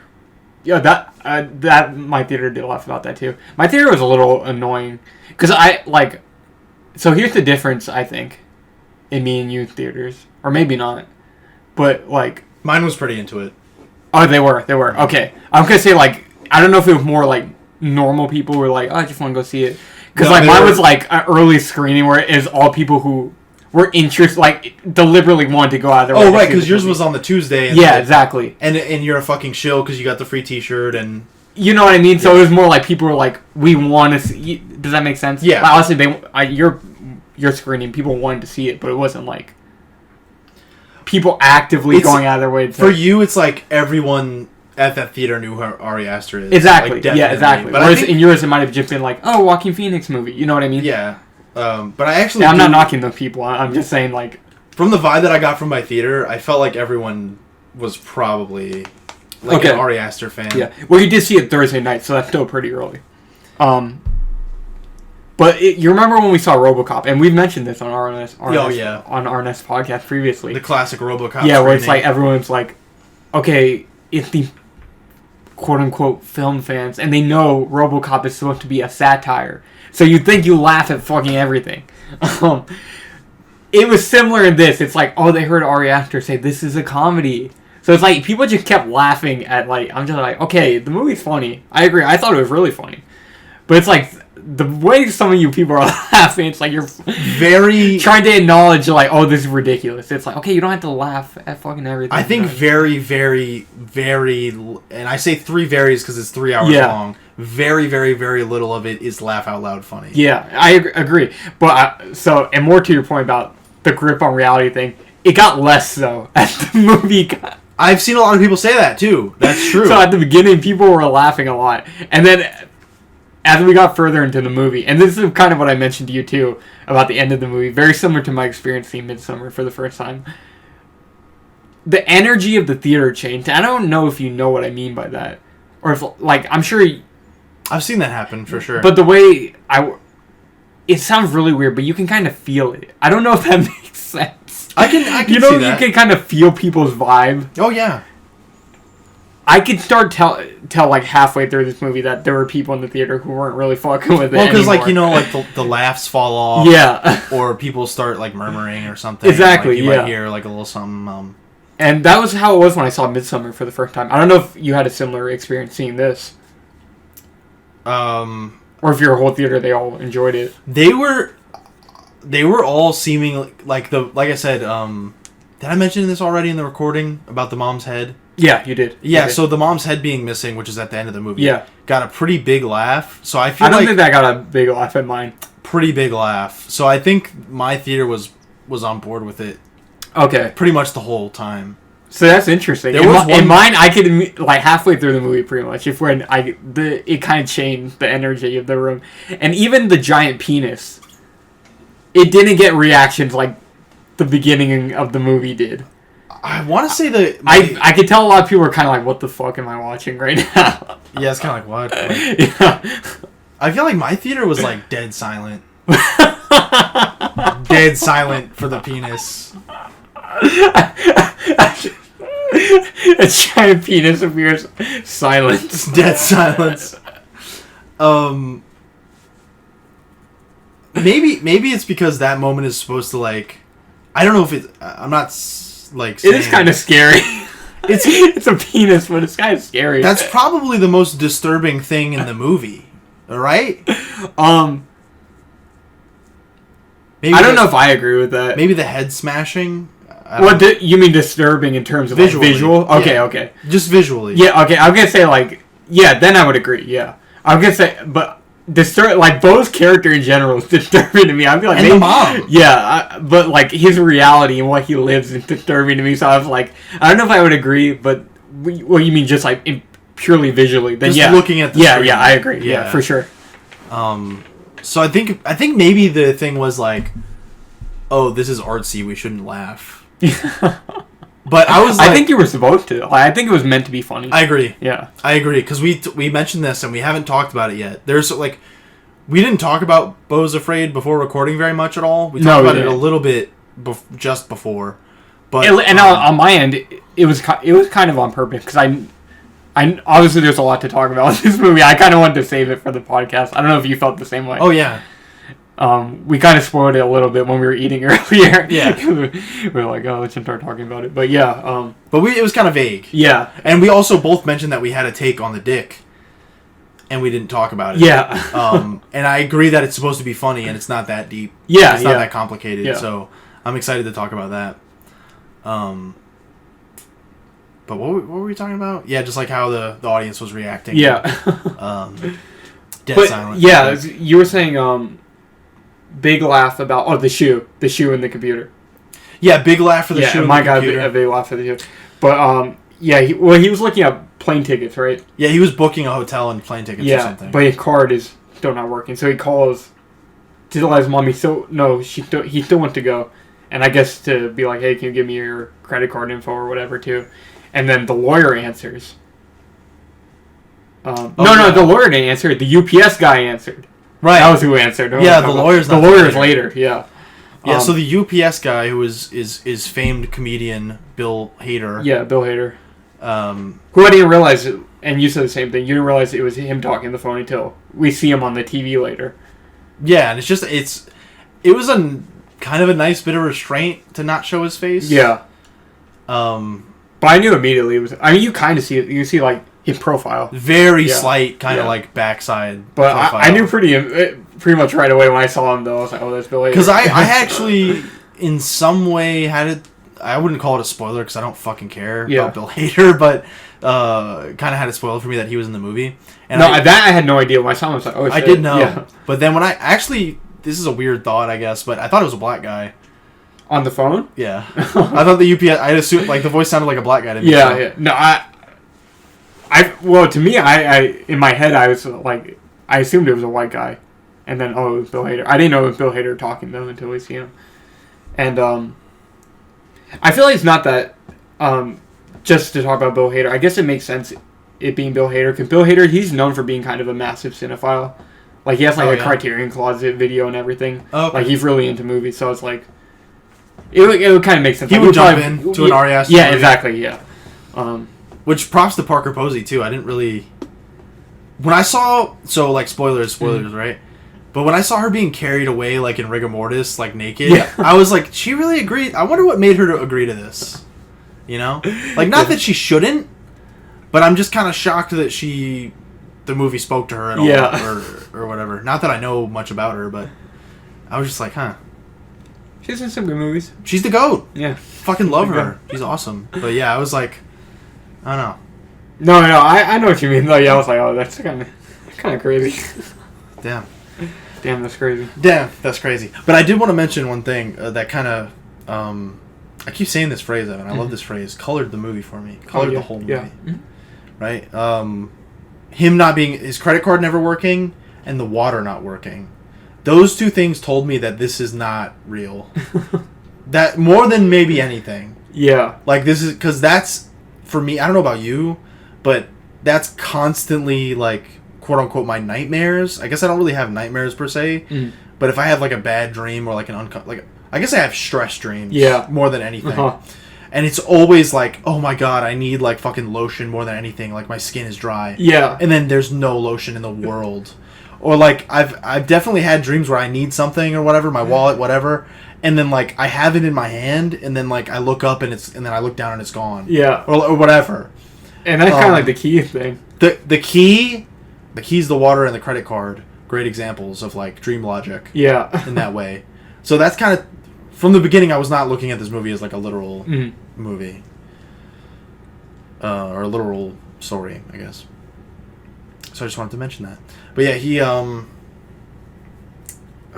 were we talking about? He, books his flight, I guess. No, he was trying to. His card's not working. Right. He can't. And then he called his mom to let her know he's still going to make it. He's going to get there. But obviously she's dead. And the UPS guy answered. It was a woman killed by her chandelier. Fell on her head. Another Ari Aster trope, of course. Head smashing. Well, head smashing, but also all his films. It does. In this, it doesn't really start like, and neither in Hereditary. They're both like 30 minutes in or so. Member of the family dying. Huge head smash. Huge head smash. But yeah, member of the family dying. Well, actually, Hereditary does start with it, because Hereditary starts with the grandmother dying, and then later the sister dies. Yeah. In Midsummer, her whole family dies at the beginning, and then in BEAU... And her boyfriend dies later, which is kind of... Well, yeah, that's the end, but... and then this, his mother died. But yeah, just deaths in the family. Well, there's a whole thing with Ari Aster that I didn't pick up on until I saw this movie. Mm-hmm. And then I went back and I found a video essay about it that actually came out when Midsummer came out, which is like the horror, like family related horror is kind of his jam. Yeah, at this point, I think we could say for sure that's a trope of his. Yeah, huge. He loves that, and I kind of 3 movies in, so we can say that, and short films too. Well, yeah, and short films, fucking Munchausen and the Johnsons one, but he I was thinking about it. It reminds me of like Alfred Hitchcock talking about Psycho, where you take somewhere that someone's like the most comfortable, and then you make that a horror setting. Yeah, I think that's why his films are so disturbing to people. Yeah, you know what I mean. So it made me kind of reflect on people. Like, there's kind of I don't know if it's like a conversation really, but kind of a joke about like, oh, like, I wonder what Ari Aster's mom is like, or whatever, that type of shit, where I wonder if that's even a factor. Well, no, I am genuinely curious, because I wrote that in my Letterboxd review. It's like, I'm like, after his mom watches these movies, is she like, what do you think of me, Ari? What is our relationship? Imagine if she like acted like fucking Beau's mom, and she was like, is this really what you think of me? Like, I wonder if that's what it's like. It could be. I mean, maybe. Who knows? Yeah. God only knows. That's between Ari Aster and I'm going to say, obviously this is all coming from something. Well, that is true, but I wonder if he just sees the horror in not being comfortable with your family. Yeah. Because that's like so universal. Yeah. Even if you don't have mommy issues, you can see how uncomfortable your whole life would be if you had a mom like that. You know? Like, you could see how everyone understands how important your parents are, even if you don't have parents. You know what I mean? Like, so I don't know if he even has a fucked up relationship with his parents. No, me either. Maybe he just finds that maybe having a great relationship with his parents informed that. Yeah, I was actually just about to say the same thing. I was like, maybe it's kind of. That's interesting. Yeah, so maybe it could be the opposite of what people think. Yeah. But it is a great angle. It is. And he sure is milking it, ain't he? But no, what I was thinking more is like, Jeff, what runs through her head after watching? Yeah, you know what I mean? What does she think? Like, I would at least feel like, what? Like, I would think. You know what I mean? I would definitely think I heard him. Yeah, exactly. If I was his mother. I heard. Like, and I would take it personally. Like, I would think, like, I hurt you. Yeah, because like, even in Hereditary, the big thing is, like, Alex Wolff's character, after what happened during her sleepwalking incident, he never really trusted his mom again. What was the And he was always closer to... she poured the paint thinner on him, her daughter, and herself. And she had a box of matches. The mom? Yeah. Oh, why don't I remember that? It's been a while. And then that always traumatized him. So after that happened, so I guess for a majority of his life, he never really trusted his mom again because of that. And he was always closer to the dad. But, you know, that's kind of Beau is Afraid-ish. You know what I mean? Yeah, and there's also, like, it's not the mom, but there's also this familial, like, female, like, aggressor, I guess would be the word. The sister. Well, what do you mean? Like, because, you know, you're saying Hereditary, like, there's that weird sleepwalking thing. Yeah. And then in Beau is Afraid, it's obvious the mom is, like, a fucking crazy, horrible person. And also in Hereditary, though, the whole cult... It came from the grandma. Yeah. Like, the grandma was, like, a high-ranking whatever, and she was the one who was supposed she was, like, the leader. Yeah, she was the one who was supposed to bring... Paimon. Yeah, into her fucking family. So... but, yeah, it's the sister that kills... what's her name? Danny. Yeah, the sister kills Danny's parents and herself. And she's, you know, it's like all women. Yeah. Too. Yeah. Grandmother, daughter, mother. Yeah. Well, that's weird. That it's grandmother, daughter. Yeah, the mom. And mother. Interesting. Ooh, scary. No, for real, because it's like I don't know. That doesn't even... does that mean anything? Not really, but... Yeah. It's like Hereditary's the grandma movie, even though, like, it's the mom in the movie, actually, for the most of it, but... And then Midsummer's the daughter movie. I don't know.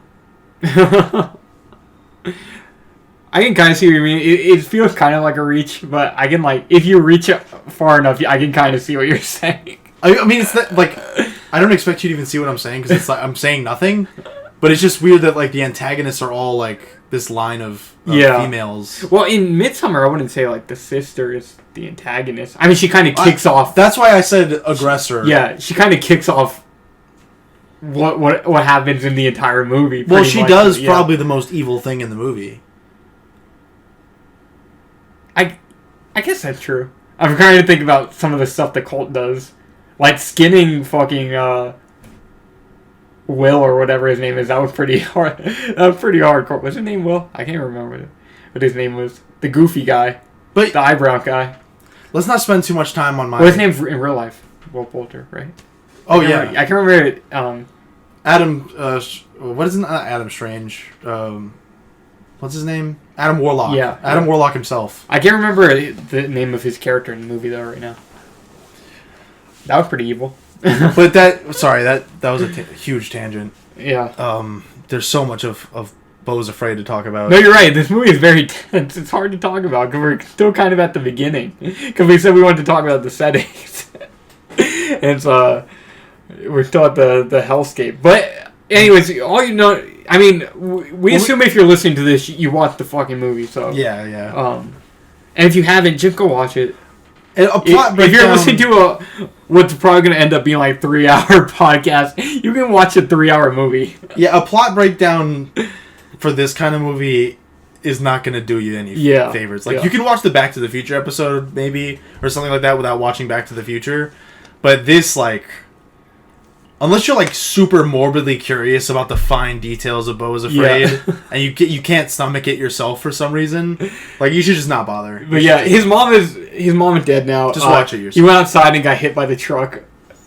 But no, we never talked about the funny part. We The kept wanting to bathtub. talk about the funny part. Yeah, that. See, we finally brought it full circle. The bathtub. So Evan's funny part, of course, was when everyone was, and this was 20 minutes ago or something, but when everyone was like rushing in when Beau left the door open. My funny part was, Beau, was this after his mom is... Yeah, so he goes in the bathtub because he's like freaking out because his mom's fucking dead. Yeah, so he goes to the bathtub to like relax. Wants to like chill out. Yeah, soak in the bath for a moment. Just one moment of fucking release for BEAU. Yeah.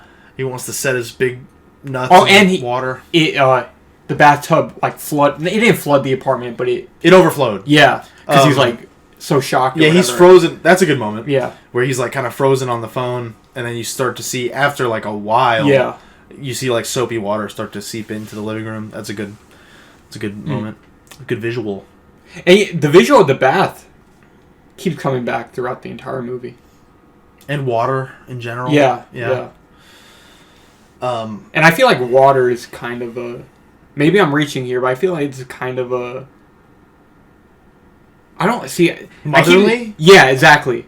Because, you're kind of in a big thing of water. Well, this is a... And water breaking. You know what I mean? When you're in the water womb. breaking and... being in the womb. All that goo in there. I keep seeing people call the movie Freudian. I don't agree with that, but... What does that even mean? Exactly, yeah. People... I feel like anything having to do with your mother, people just put the label Freudian on it. It's like, I don't personally agree with that, but... Because isn't the whole Freud thing Because I was going to say, I feel like water is a Freudian thing, but I'm like, no, that's stupid. What I mean is, it's like a motherly thing. But I'm like, that sounds stupid too, but I feel like you know what I mean. Yeah, for sure. I think wouldn't a Freudian thing being like you secretly want to fuck your mom? I feel like this movie is it's the opposite. It's BEAU exactly vying to get away from his mother. Yeah. Well, that's kind of like the whole Freudian thing is breaking away from your mother, becoming your own person. Yeah. It's I forgot what they call it, but I don't know. I'm not a fucking Freud scholar, but my point is that I agree with you. I don't feel like it's a Freudian movie. I feel like it has to do with your mother. Not everything involving your mother is Freudian. Yeah. You know what I mean? People are very quick to call things Ian of something. Yeah, it's just a buzzword. Yeah.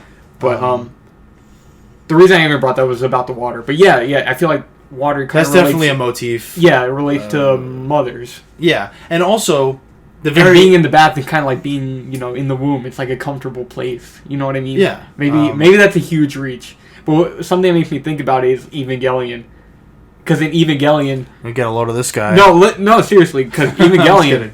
I'm just kidding. It has, the whole mother thing. And, the Evangelions themselves and the pods they're in are supposed to be, the mother's womb. And do they rise they're out in of a thing of water. The ocean? Wait, huh? Do they, rise out of the ocean or something? No, but the pods are, a thing of water. Because I've seen, the posters where they're, looking out over water, right? I'm not sure what you mean. Is that not a famous... Oh, that's from... Oh, End of Evangelion. Yeah, they're next to, the ocean. Right. Yeah. But I saw the SpongeBob But the pods themselves are, a thing of water, and it's supposed to be, the womb. Yeah, it's like giving birth when they come out and shit. Yeah, exactly. But yeah, so... That's my point about the water anyway. Sorry. And also, the very, very, very end of the movie. Oh, yeah. That's very womb kind of... And also water, but, it's re-entering the womb kind of thing. Yeah. For sure. Yeah, for sure. Yeah. The way he goes in, yeah. I didn't even think about it like that, but you're right. And it's kind of funny that I even thought that and I missed the birth scene. Yeah. So, I don't know. I didn't even think about it like that. Oh, that's a good one, Dylan. Because it's a full circle. Yeah. By the end of the movie, it's yeah. Back in your mother's clutches. And of course, she kills you. Yeah, she kills you. Yeah. I love to... Oh, I guess that's getting super ahead of myself, but I love that she's isn't it after he dies, or he's dying, she's like, oh, my son. No. I swear I heard that. No, after he dies. Or no, she shakes hands with the lawyers and it's just everybody leaving the stadium. But he's not dead yet, but he's struggling. Which is terrifying, by the way. The ending is kind of scary. The ending Just the fact that there's this huge group of people just watching you. It's who are they? Who are these people? That's definitely scary. I think that's to speak to when you have anxiety like that. Yeah. It kind of feels it's like a visual representation of all that pressure. Yeah, for sure. Where it's this isn't just you and your life. This is everyone in the world knows about this. Yeah.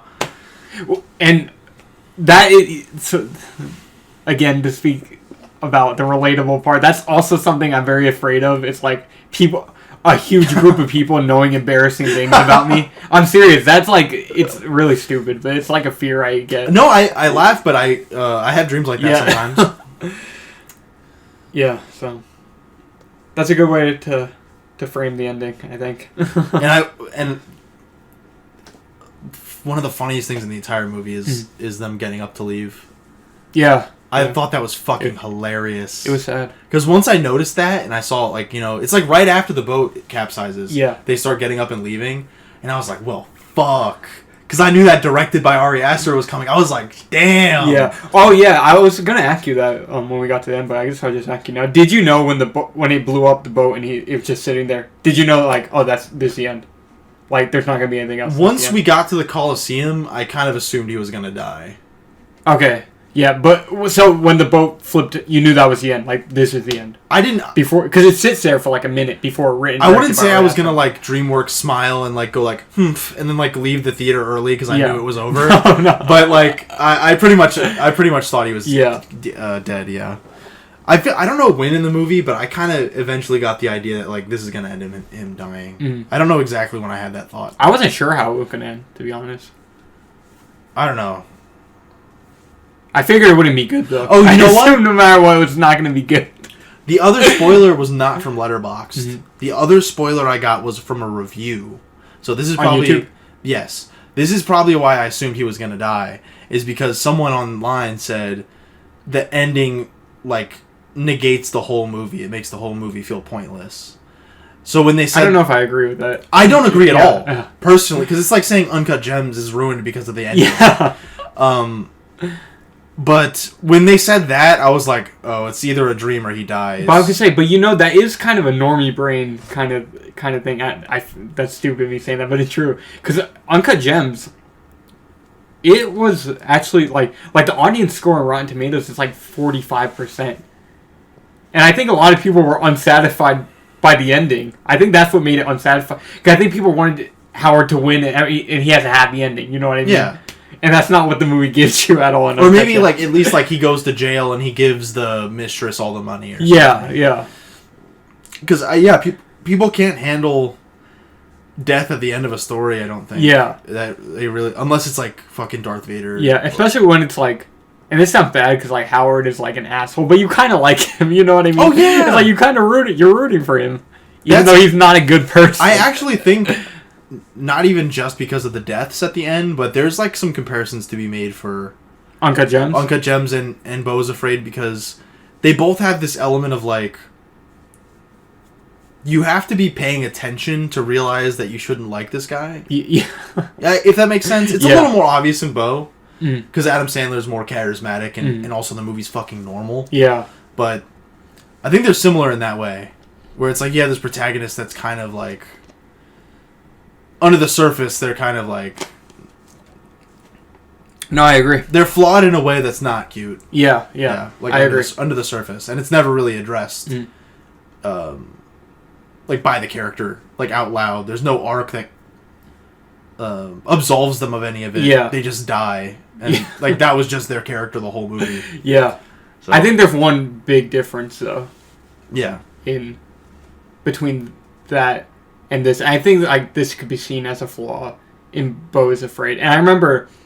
actually, in the Oscar expert, you know, the classic Oscar expert and the his brothers brother, that look exactly the same, yeah. In his review, they mentioned it. And, like, this didn't really bother me, but I could see it as, like, a flaw of the movie.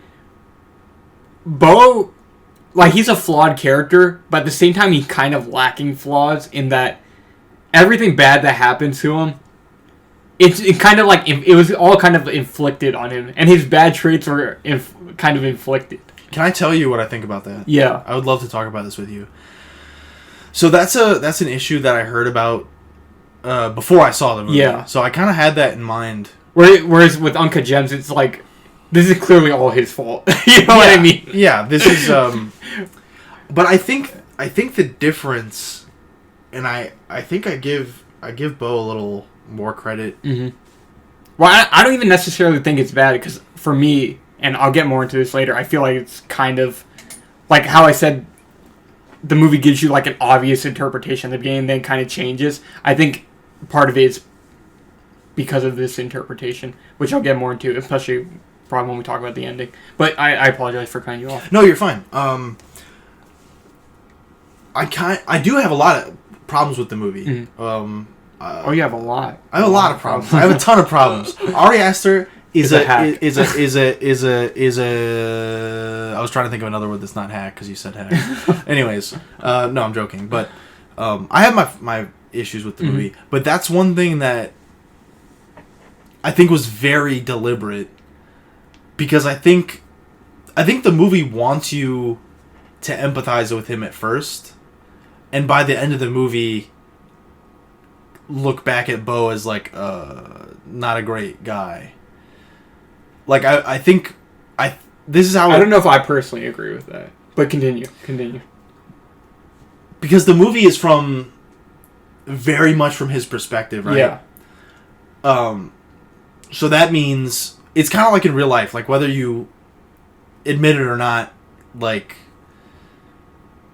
We see ourselves as like the main character of our own story. We're the main character. That sounds cringy, but yeah. The person that cut me off in traffic is the asshole, even though I was the one like kind of blocking him or whatever. Like you unconsciously blame other people because that's like self-preservation. Like, yeah, of course. That's what, part of being alive. You have to do that to let yourself get ahead and shit like that.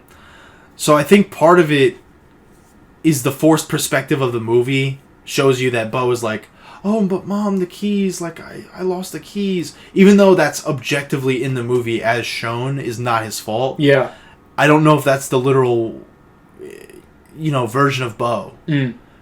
Maybe the movie is showing us this side of BEAU from BEAU's perspective.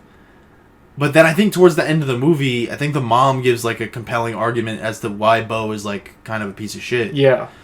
But it's also, like, I also had a theory about, like... Well, now I'm starting, because when I think about it, I'm like, I can kind of see what you're saying, too. Because it's like, in the back of his mind, it's like, well, he doesn't really want to go see his mom. Yeah. So I see what you mean. But the thing is, I don't blame him for not wanting to go see her, because she's not a good person. No, she's a piece of shit. So if anything, they're both bad people. But I would like I don't think he's a bad person. I don't. I wouldn't say... I'll get into that. I wouldn't say outright bad, no. Yeah. I think the mom... Even though... She's much worse. Even though I see the movie in this kind of backwards way... Yeah. Where it kind of shows you that maybe BEAU is like, shirking blame. Yeah. In a way. The mom... Yeah, the mom is way worse. But I have a cool theory. So, and this is still... We're still in the beginning of the movie for this theory. I know, that's really... We didn't even talk about your funny part. Every time we're going to talk about it, we sidetrack. It's really funny. Yeah. So we'll get to it. You probably, if you are still listening to this, you probably know what it is. But anyways, I just want to talk about this key thing. Yeah. Well, you know what? Let's get that out of the way. The bathtub thing. He looks up. There's a guy in the ceiling. They linger on it for a while. It's pretty fun. Yeah. The spider crawl out on his face, bite his face. The guy falls from the ceiling onto BEAU. And then they're like wrestling with each other in the water. You know what's weird? This is kind of fucked up, but is it weird that I liked the physics of that? No, it looked really cool. Like the two bodies spinning in that small bathtub. The visual humor throughout the whole movie is really good. Yeah, and that's one thing. I mentioned Xavier. Shout out Xavier. There's no way he listened to this an hour and 38 minutes in. But what's up, Xavier? I think he would love this movie because, like, sometimes he'll tell me, like, ideas for, like, wacky comic books and stuff. Yeah. And it's stuff like that where it's, like, someone's in the bath and you just look up and someone's, like, been, like, holding themselves on the ceiling the whole time. And one of the funniest parts of it, too. How the fuck did he get up there? How the fuck did he climb up there? Because it's such a high ceiling, and the walls in the top of the ceiling are so small, but it's so funny the way that he's like... And is he, like, next to a window also? Maybe I'm wrong, but in his bath, was he, like, next to a window? Yeah, I think so. So that would have to imply, like, you were climbing the window. He doesn't make any sense. It would have had to be, like, grasshopper... like, gecko, like, Spider-Man up the wall. But the fact that, like... He's like sweat. The reveal of him. The water dropping on his head. I think it's sweat. Yeah, it's sweat. But there's water dropping on BEAU's head, but it's sweat. Yeah. Yeah, and then it reveals that it's sweat coming from the guy's forehead. Yeah. And he's straining so hard to stay there. It's so fucking funny. That is really funny. But yeah, that reminds me so much of some random shit Xavier would come up with as like a horror comedy scenario. But yeah, so back to the key theory. Mm-hmm. I have a key theory, okay? So much later in the movie, it's revealed that much of, if not all of the movie is orchestrated by the mother. Yeah. To test BEAU. So do you think she took the key? Yes. Yes. Yeah. Okay. But I was starting to see what you might have been saying for a second too. It's like, well, BEAU doesn't actually, like, deep down, he does not want to go see his mother. That's what. So it's like maybe he took it out himself. I don't know. You could interpret it either way, I think. That's what made me want to bring that theory up, because after I saw the movie, I was like, I'm a genius. Yeah. Like, she took the key. But then, like, that doesn't really meld with my other view, like, of the movie. And also, there's the thing about, and which is something we haven't talked about at all either, the other BEAU. Yeah, the other BEAU is strange. Yeah. I think I know what that is. But because at first when the movie was going on, and you get the flashbacks and you see this other kid from, like, BEAU's perspective. Yeah, it's a POV from the bathtub, and he's watching himself. He's watching a kid. I assumed that was a brother. That's what I was going to say. I was going to be like, is there a twist that BEAU has a twin brother or just a brother? But what I think it is, and doesn't it matter if I should get into it now? Oh, will you give me one moment? Oh, yeah. I would love to go get a drink if you don't mind. Oh, yeah. We're breaking now. We're an hour and 40 minutes in. This is your intermission. We are back. Dylan has a cold Dos Equis. I do have a beautiful cold Dos Equis. Is it cold? Oh, it is cold, right? Yeah. Very cold, yeah. Yeah, you can kind of tell from how it looks. It's cold. Very frosty.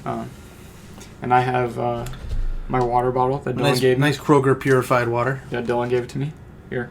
God bless you. Cheers. Empty water bottle and a beer. Yeah. Sip that shit, boy. Let them listen to you sip that. I need a beer after watching this movie. Whoa. Dylan said that. After Dylan walked out the movie, he said, I need a beer after watching that. It was really quiet in my theater at the end when BEAU died in the water. And I said, well, I need a beer after that. And everybody laughed. That was not unlike the movie. That would be fitting for the movie. I think so. They should have had somebody say that in the Coliseum at the end. I need a beer after that. Beer after that. Is it bad that I think that would be kind of fitting? That would actually make the movie, like... That would actually make it a 10 out of 10. That would probably elevate it from, like, a 6 out of 10 to, like, a 10 out of 10. Yeah. Do you give it a 6 out of 10? No. For me... I didn't give it a score either, because I don't really know... Yeah, I need to see it again before I could decide definitively. I think I could call it pretty comfortably a 10 out of 10 in a way. Yeah, I can agree with that. But like if I really wanted to make it like my personal score, I don't know. Yeah, I'm like stuck between an 8 and a 9 for my personal score. I couldn't decide. But there are certain movies where it's like someone I like and it's a big swing. I think I said the same thing about Glass a long time ago. And I really respect that. Yeah, for sure. And I really enjoy watching stuff like that. Me too. And that's a huge part of this movie, I think. Well, the movie is like... When do you ever get to see movies like that are... I mean, this doesn't have a humongous budget, but it was like 35, 40 million, something like that. You know, like, all of it was used, you know what I mean? Like, you never see movies this crazy on a big budget, you know what I mean? Yeah. So that alone was really cool to watch. Yeah. But anyways, so what were we talking? That I think that aspect of it would be good to talk about at the end. I think. Oh yeah. What was I saying? We were talking about the BEAU doppelganger that you kind of see a little bit throughout the movie. So you notice, like, when you were watching the movie, you noticed, like, is this like, or were you thinking in your head, like, is this another BEAU, or does he have a brother? I didn't even think about it. I assumed it was a brother. Yeah, that's what I was thinking. I was like, does he have a brother or something? But there's a line of dialogue that I think gave me like a solid interpretation of what's going on. The mom, there. right? Yeah. The mom says that was a memory. No, not that part. Not the memory part. It was BEAU when he says like, "Oh, I'm watching. I keep having this dream about a kid who looks like me or whatever, but he's a lot braver." And then what I think it is that it's like... It was like a wish fulfillment thing. No, it's like... I think it's like fucking Kingdom Hearts. Great. Can't wait to talk about this. It's like Kingdom Hearts. What happened to Ventus. How he had all the darkness stripped of him and put into a single personality. I think this is like the brave side of BEAU. taken away from him. And whatever happened that day when he stood up to his mother, and whatever punishment she gave him, that completely killed any bravery he had. Oh, so you're saying that was BEAU before that incident, and he's watching it externally as like from the future. Yeah. Oh, that makes sense to me. It was, and then when you see him go into the attic at the end with the giant penis where he sees his father, and you see that other one locked up, and he's all old and decrepit. That's like the brave, like old BEAU. Yeah, exactly. Like pre that incident. It was like that part of his personality was sent to die. You know what I mean? That was like taken away from him. I would say that's probably the right interpretation of it. And then, see, and that's where it's something where it's hard to see it literally at all. You know what I mean? Because it's like, how do you see another side of your... Obviously, that's not real. So it's like, even in this world where I say, oh, there's some things that... I think the hellscape is real. But you can't take it literally. But then I think that other side of himself might not be real. Is like just something in his head. It's weird. Yeah, but it's really... It's easier to talk about the movie in an emotional way, too. Yeah. Because if you like I said, like if we try and break down the plot, like there's not, you can't. Yeah. You know. So I think you're right that I didn't put that together either. I wasn't really sure what to make of that. I do after you get the mom's point of view on it and BEAU's kind of point of view on it later. I assume I was like, okay, well that's not a brother, I guess. Yeah. That's what I thought. It was like it's him.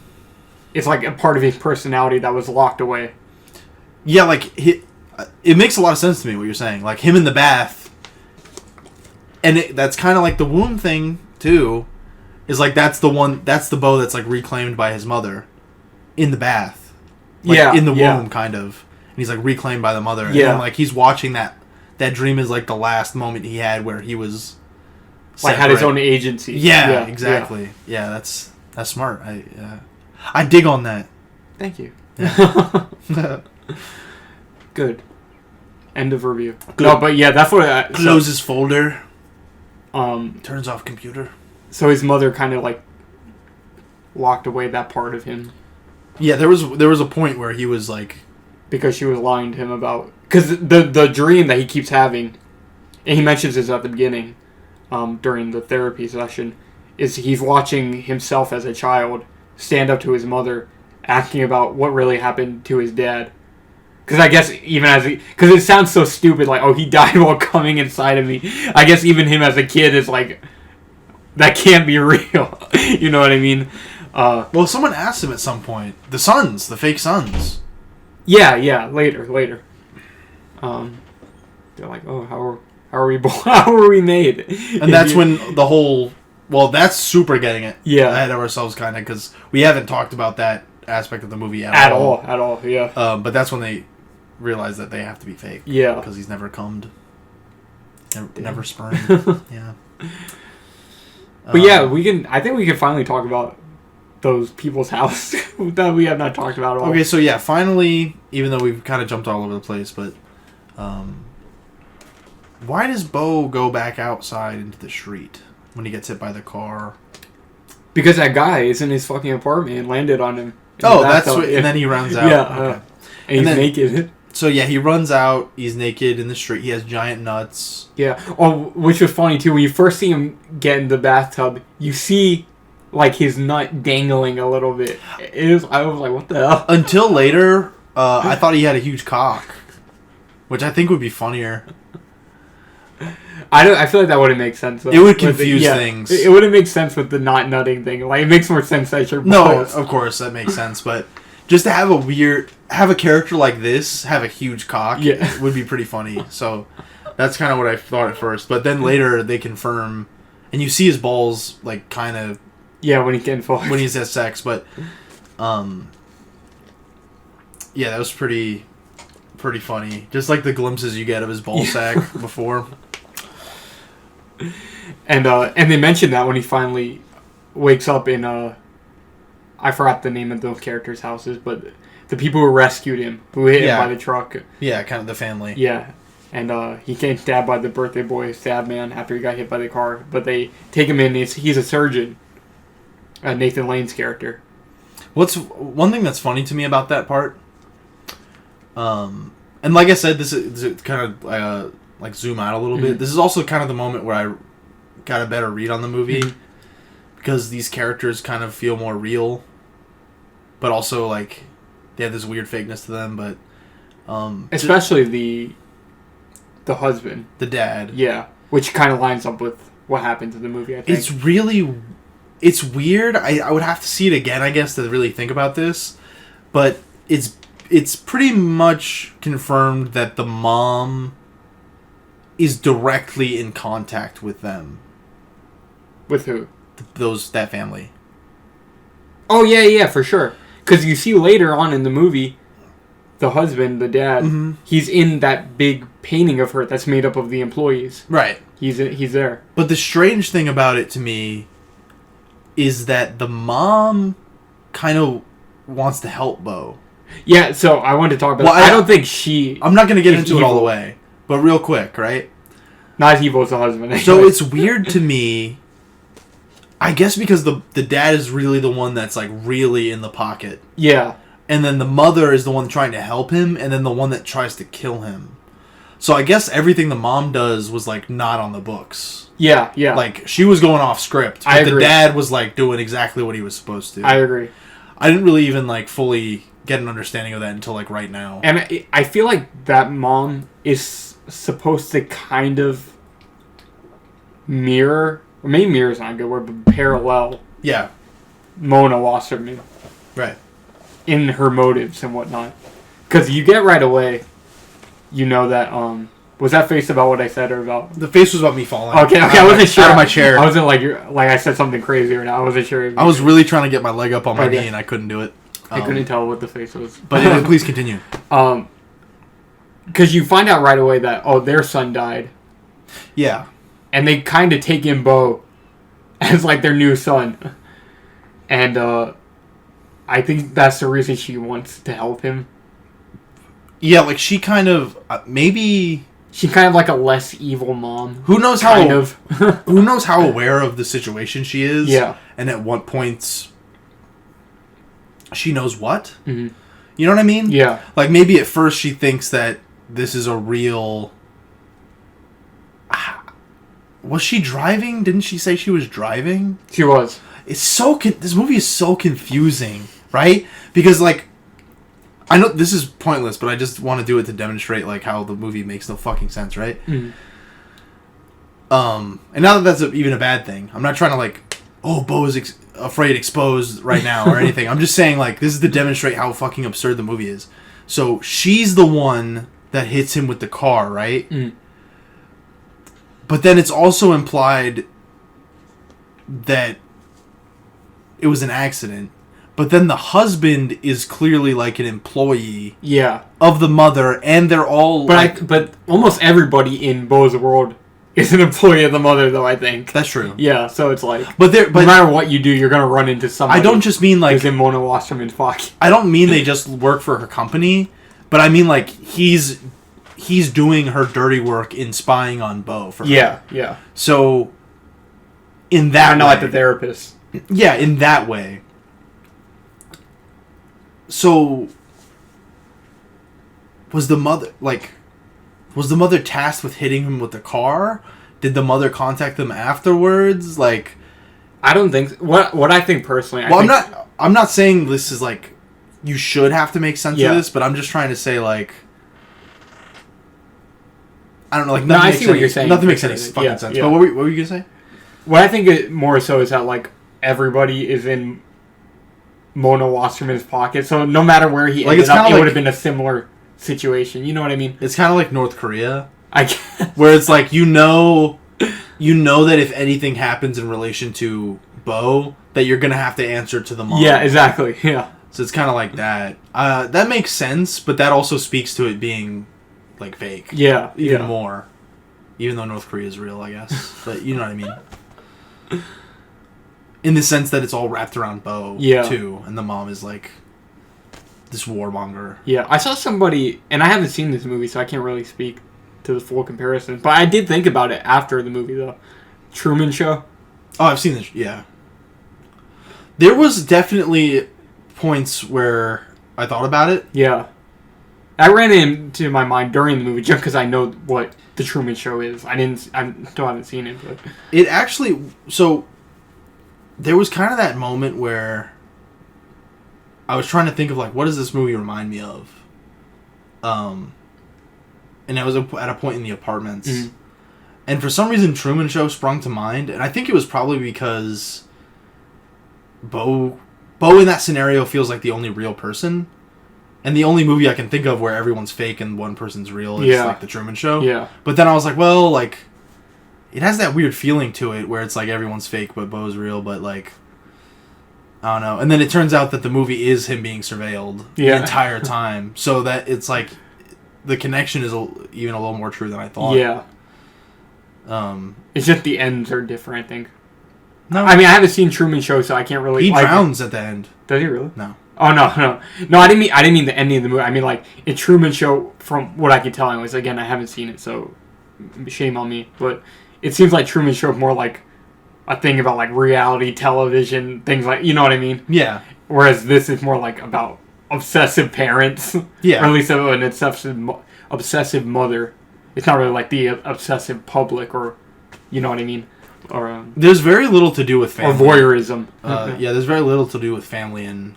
Yeah, the voyeurism aspect of Beau is Afraid is more just like a side effect of like Beau's paranoia. Yeah, exactly. Yeah. Yeah. So. But anyways, Truman Show. Good movie. I have a terrible memory with it. Oh really? You don't have to get into it. That's okay. May I? I mean, if you want it. Nah. You said terrible, so I assumed you wouldn't want to talk about it. I caught a girlfriend cheating, and she watched the Truman Show while she cheated. Oh, you told me about on this. With another man. Yeah, you told me about this. That's an interesting movie to be watching. Cheated on? Yeah. Yeah. Like that's very distinct. Like you would remember that. Like yeah, it's not like they had like Godzilla on or some random bullshit. Like we were watching. Like you picked the Truman. You picked this weird like kind of like good movie, like a very specific movie. I'm sorry to hear that. I love that movie though. Is it tainted? It was, but not anymore. Oh, okay. I'm kind of like... You're over it? It's not the first thing that comes to mind anymore when I think of The Truman Show, so that's good. Even though you brought it up as soon as we mentioned The Truman Show. No, we talked about it a good bit before. No, I'm joking. You know. I'm joking. But anyways, I don't have time to be talking about my girlfriends. We got a lot of movie to cover. Yeah, so he's at their house. I can't remember the name of that fucking family. Impossible. Yeah, it's impossible to remember that. There's no way you could possibly remember. The daughter has a boy's name, right? Tony? The daughter's name is Tony. Is it Tony? Mm-hmm. She did have a boy's name. Was it Tony? Yeah. Which is... There's a really funny moment with her name, too. No, it's funny you say that, because I didn't even think about until you said she had a boy's name. Oh, that's definitely because whatever happened to their son. Because they're very obsessed over the death of their son. It doesn't track in like the real world, but in Beau is Afraid, it makes sense. Yeah, because it's like she's not old enough to be named after like their favorites, or like given a boy's name to replace their son. She's not old enough in the context of the movie, I don't think. But in the context of like this nightmare, Beau is Afraid, I think that could be intentional. Yeah. Well, maybe they're kind of an older couple, and she's only like 16 or something. Yeah, the pictures of him could be like pretty old. Yeah, so I'm just saying maybe, but I see what you're saying too. Yeah. Well, let's give the context of the family real quick. So it's a mother, father, a daughter, and they have a dead son, eldest. Yeah, he died in the military. Child, who died in the army, and they also took in. I'm laughing about who they took in. The PTSD addled. What would you call it? Army friend. Yeah, it's like a friend from the army. Army dude that was in the army with the son. He's crazy. Yeah. I saw somebody trying to shit on the movie about. They're like, I don't like what this movie's trying to say about PTSD. Like, shut up. That's not even like. Shut up. That's like saying like I don't like what this movie has to say about like Coliseums. Like, shut your dumb ass up. Like. Yeah, it was stupid. Like, you're really trying to cancel Beau is Afraid over the PTSD representation. it's like, oh, this serious thing. It's like, oh, we don't like how that was represented. And you know what I mean? It's like, shut up. Yeah, it's like everything is not real. Like everything is fucking nonsense. Like, you know, it's You already know it's this nightmare world, so yeah. I don't know. Plus, he's nice. I guess. He just like turns into the Hulk. Yeah, or whatever. He just stares at you. Killed by a penis, you know. He does. But yeah, I actually upon reflection, Evan, this might have been my favorite part of the movie. Yeah, I can see that. I think my favorite is probably I like them when he's at his mother's house. Yeah. And I also like the beginning. Those are probably my favorite parts. My favorite too is probably the mother's house and the family. Yeah. Not that, you know, I like a lot of it. But and Ari Aster mentioned what his favorite scene in the movie was, and it's a scene in the mother's house. And I was like, when I was listening, I was like, yeah, that actually was a really great scene. What? We can talk about that when we get him up, unless you want me to just say it. It's we can talk about it in depth later, but what was it? Oh, when he sees Elaine again for the first time, Parker Posey's character. Oh yeah, and he's like, "Oh, I've waited for you," and he's like so like awestruck. You know what I mean? Everything. That was a great scene. I love that scene, and I loved everything with that character. Yeah, me too. Me too. Including the flashbacks, because it gave Beau a little more to do. Yeah, like you get a little more out of him. Yeah, and everything. But yeah, we can get more into Elaine a little bit. But the family's house, right? So a lot of nutty stuff happens there.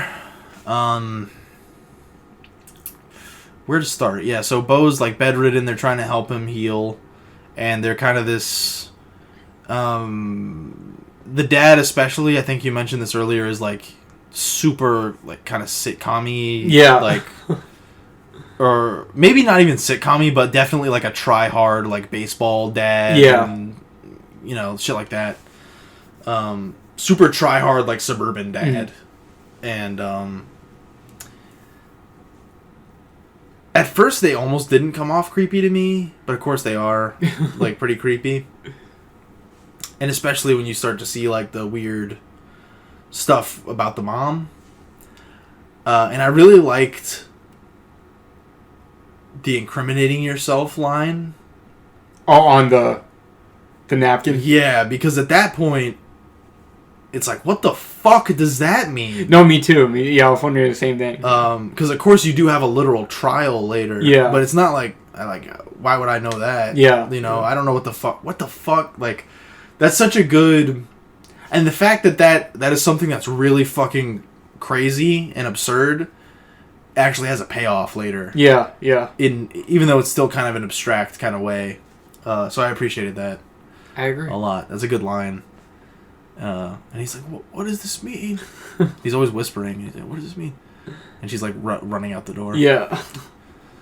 What do you make of sorry, we're jumping. Oh, and the tracker on his leg when he wakes up and he says it's a health monitor. Yeah. I thought that was sus immediately. Yeah, because it's like, that's not like a, you know, an IV or something, or, you know, they usually have like it looks like fucking when you're in fucking what's it called? House arrest. Yeah, house arrest. Looks exactly like a ankle monitor. Yeah. Which is what it is. Well, yeah, exactly what it is. But it does still.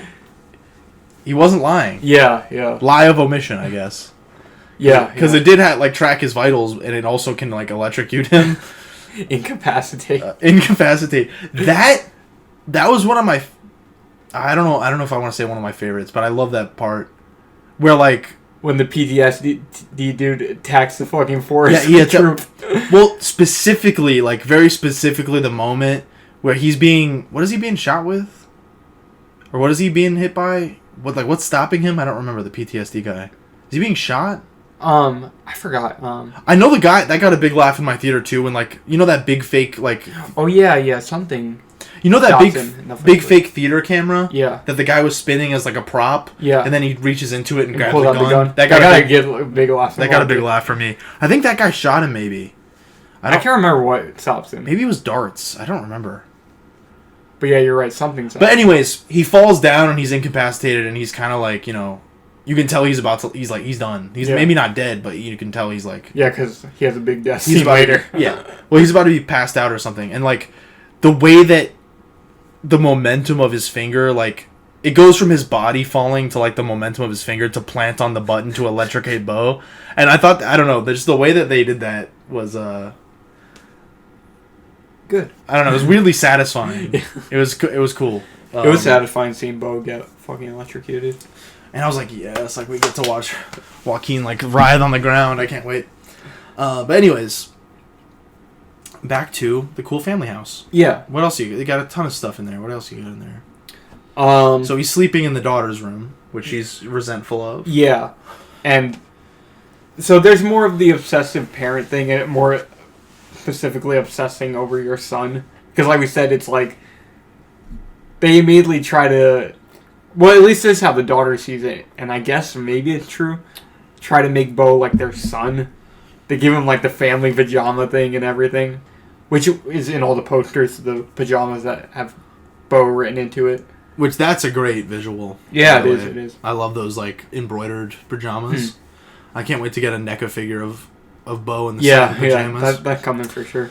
But there's definitely, even if they're not trying to replace their son with BEAU in that way, which they are, because like, let's be real, you know, like it's a weird fucking movie, so of course they are, you know what I mean? Or at least the mom, you know.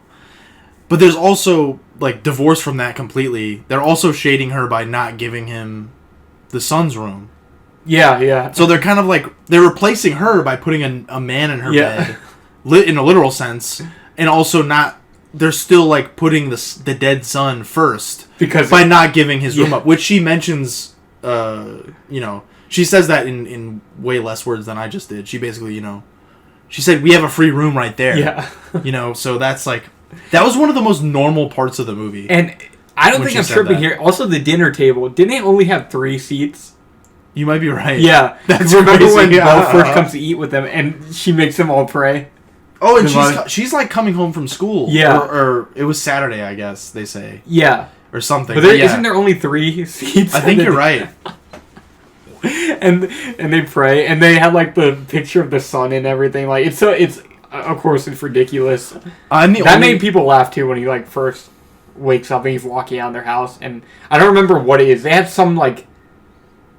It's not the picture of the sun because that's in the bedroom. They have something on their like near their dinner table. They definitely have a sign that says like never forget. Always it doesn't say remember, never forget, but it's something like that. It almost sounds like some 9/11 yeah, shit, but it's not. But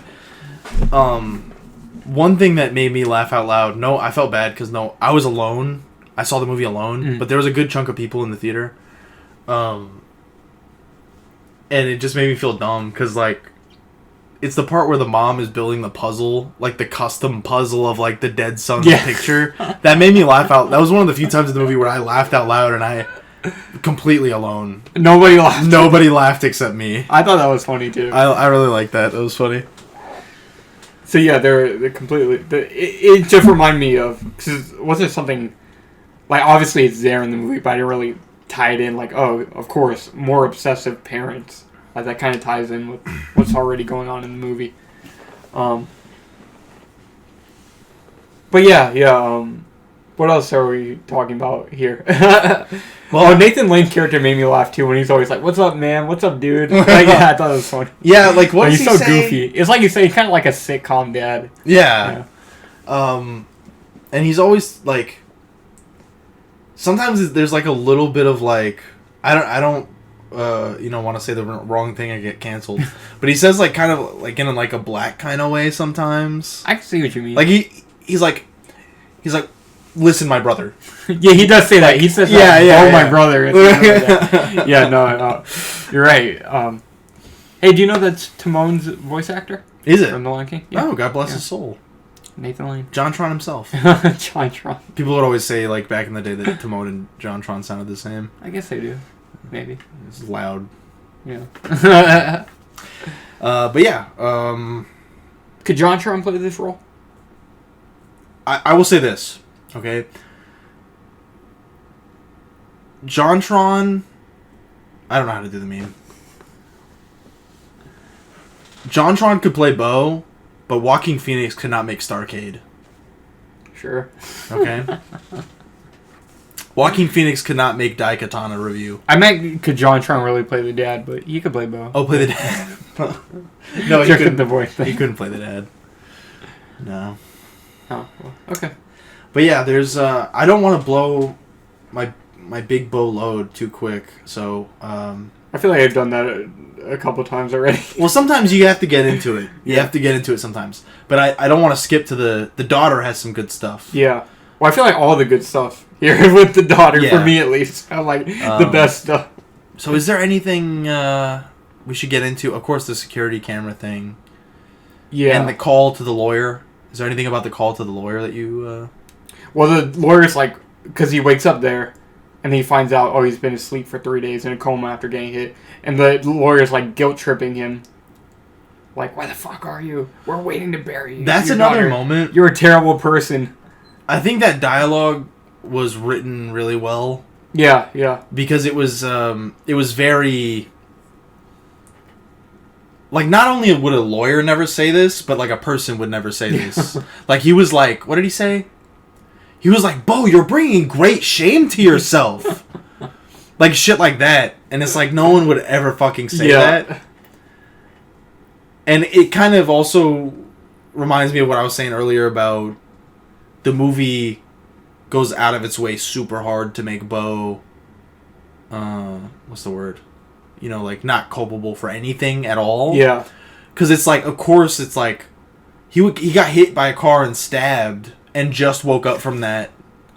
And then people are screaming at him to get here now. Yeah. So it's like, it completely 100% puts you on BEAU's side in that sense. Yeah. So that's why it's kind of like, is that fake? Mm. You know what I mean? No, yeah, for sure. Or is it fake in some sense? You know? But yeah, he calls the... Basically, that sets, like, kind of a ticking clock. Yeah, because he's trying to get there as soon as possible. Right. And he keeps getting pushed off. That's the big thing, too. Because it's like, oh, so the dad's a surgeon, as we know, because he, like, stitched up BEAU and whatnot. It's like, oh, no, have some patience. We gotta go tomorrow, or... And what he says doesn't really... You can't go yet because you have to heal, things like that. What he says does not make any sense, too. When he kind of talks about... He kind of talks in circles around BEAU, Mm-hmm. and I think that's also to set up later at the trial when they kind of use this against him. Yeah. But he kind of... What does he say? I think it's deliberately confusing. Because he's like, oh, well, I had some surgeries lined up for tonight, but I pushed them to tomorrow. Yeah. So I'll just take you tomorrow, and I'll do the surgeries tonight. And it's like, that doesn't make any fucking sense. Which I think, yeah, that's the point, I guess. Or maybe I just... Did you... Like, really, was that also confusing to you? That's what he said, I think, right? Yeah, and it was like, that doesn't... Or... What's it? I don't think that means anything. I can't remember. Well, I think whatever... Either way, it was ridiculous. I think it was deliberately confusing. Yeah.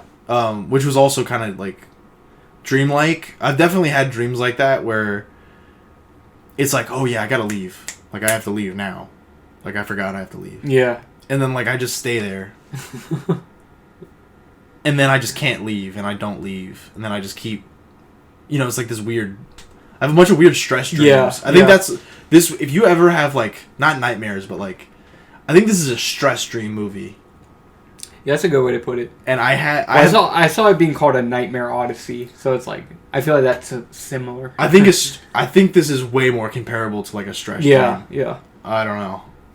I think that's a good comparison. Skinamarink is the nightmare movie. Yeah. This is a fucking stress dream, for real. Because it's that intangible, like, thing where your dream just, like, sucks agency from you. Yeah. That's the best way to put it. And I feel like that's exactly what BEAU is. Yeah. Like, the character, you know? Like, the movie just sucks agency from him in every way. Agency in the sense that he's not responsible for anything in like, the bad stuff that happens, and also he never does anything on his own. Yeah. I don't know. So, anyways, yeah, the lawyer talks to the lawyer, and he realizes he has to go be at the funeral for them to bury the mother, so he has to be there. And it keeps getting pushed back. Yeah, like we said, the surgeon dad kind of keeps pushing it back. And then I think we can get into the daughter now. Yeah. Safely. So at this point, BEAU is afraid. Oh. No, but Beau is still waiting on the father. This is like right after the father leaves, I think. Like he leaves to go to work, and he's like, yeah, like I gotta go, blah blah blah, do this. I'll be back later, and we can leave. And then the daughter says, you know, let's leave now. My dad told me take you home, so we're gonna go now. Well, we didn't even talk about her in general because we see her before that. Well, we talked about her. Oh, I was like, she's kind of bitchy. And well, she's bitchy, but she also like her parents are terrible. Yeah, to her, exactly. So, and she's upset with Beau, even though he keeps trying to like be like, no, I don't want to take your spot. You can go in your bed. I can sleep on the couch. She's like, no. I wanted to mention that moment, kind of. Where it's kind of a moment that almost makes you like Beau almost did something good. Yeah. Like almost. But it's also like he's just trying to avoid conflict. You know what I mean? Yeah. Like it almost seems like polite and like he has agency in some way. But it's also just him being like, you know, what do they call that? I don't know. Being an F word, you know. What do they call it? Being like something about an exposed belly or like a crawfish or something. I don't fucking know, but yeah, I'm not sure. Yeah, being a wussy. Oh. You know. Yeah, because that's definitely part of his character. I didn't take it as like. It's probably not even that deep, but. No, but I think you're right, in a sense. Because that's kind of part of his character. But I didn't see it. I didn't take it, like, read into it that crazy. I just thought he was like, oh, yeah, you can have your fucking... It doesn't matter to me. Go take your bed. You know what I mean? Yeah, because she was clearly upset about it. Yeah, But I guess I just think it's interesting as, like, But you're right, too, because that's part of his character. He's, like, just want to avoid... He would want to avoid conflict. Of course. Yeah. But I just thought it was interesting that the only moment in the movie where I saw Beau as, like, doing something good... Yeah. Like, the only time was, like... Well, it's the same thing with the doctor, though. It's like... Because he's like, I have other patients, and he's like, even though I had to go, he's like... He kind of understood. And he's like, okay, well... And he says that at the end, he's like... I thought you were going to do surgery on people. Like, what am I supposed to do? I think it kind of demonstrates, like... I feel like the movie is, like, half a critique on, like, weak men. So it's just an interesting that in the same moment you have like I don't know, it is true to his character in a way, and like I don't know, conflict isn't always good, but it's always like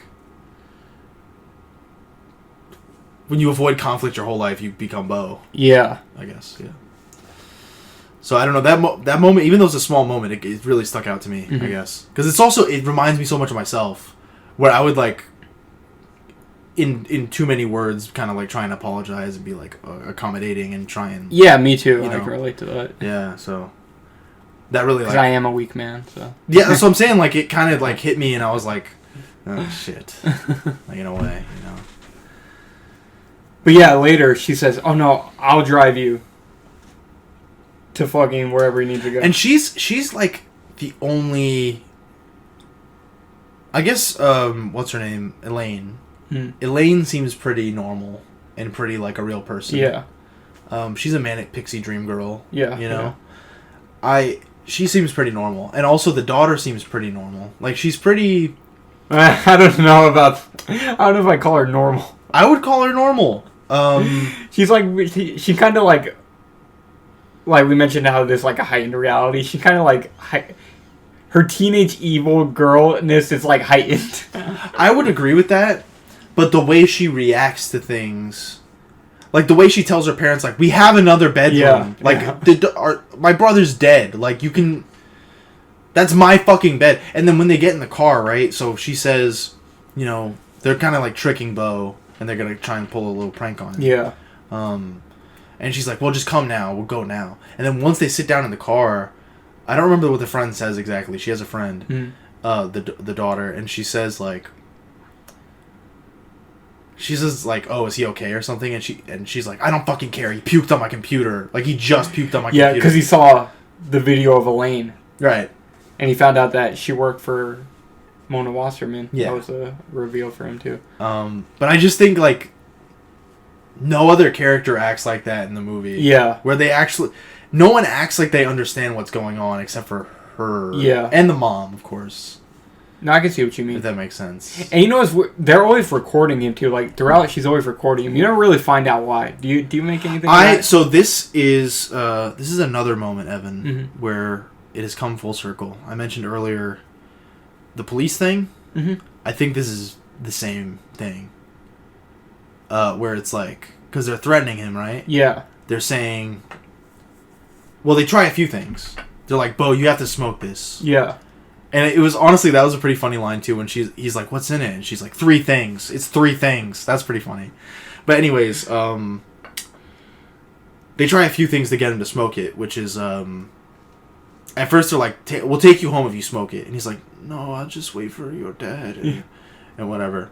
And then she's like, we'll tell them what you did to us if you don't do it. Yeah. I think it's that. I think it's like a fear of getting like Me Too'd. I was thinking that. And that's no, why because that's what I kept recording assuming. him. That was what was in my brain, because obviously I was like, yeah. Yeah. So I think I think it plays better in the daughter scene, but those are both pretty on the nose for me. Yeah. I can as see what you like mean. fears of the modern man. Yeah. Like being Me Too'd and being like gunned down by a cop unfairly. I don't know. They feel like the movie's so surreal that having those two fears in there almost like jumps out at you. Yeah, I can definitely see what you mean. Yeah. But I do think I like even though I think it's a little tacky, I think the girl one plays a little better. Yeah. The Me Too one plays a little better. Because I don't know, I just like that scene in the car. No, that was a really good scene. And when he smoked, I was like, shit, that's me. But what happened in that scene? That was I was like, damn, that was me smoking weed for. I was like, shit. We'll kill you if you don't smoke the weed. No, it's just like it was horrible. It's not good for him. Oh well, of course. And I love the part too where he's like, "We just passed your house again." Yeah. And she's like, "Shut the fuck up! Shut the fuck up!" That's so funny. Oh, and when he smokes, this one we kind of.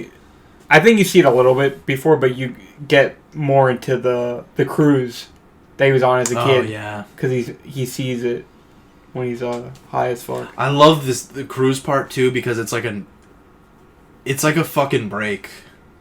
Because it's pretty real. There's pretty little about the cruise, which I guess that could speak to like Beau's neurosis growing as he got older. Because it's still a little surreal on the cruise. It's kind of dreamlike. It's still a little dreamlike. And it's funny. Did you ever hear like the people talking about Beau, like the kid Beau?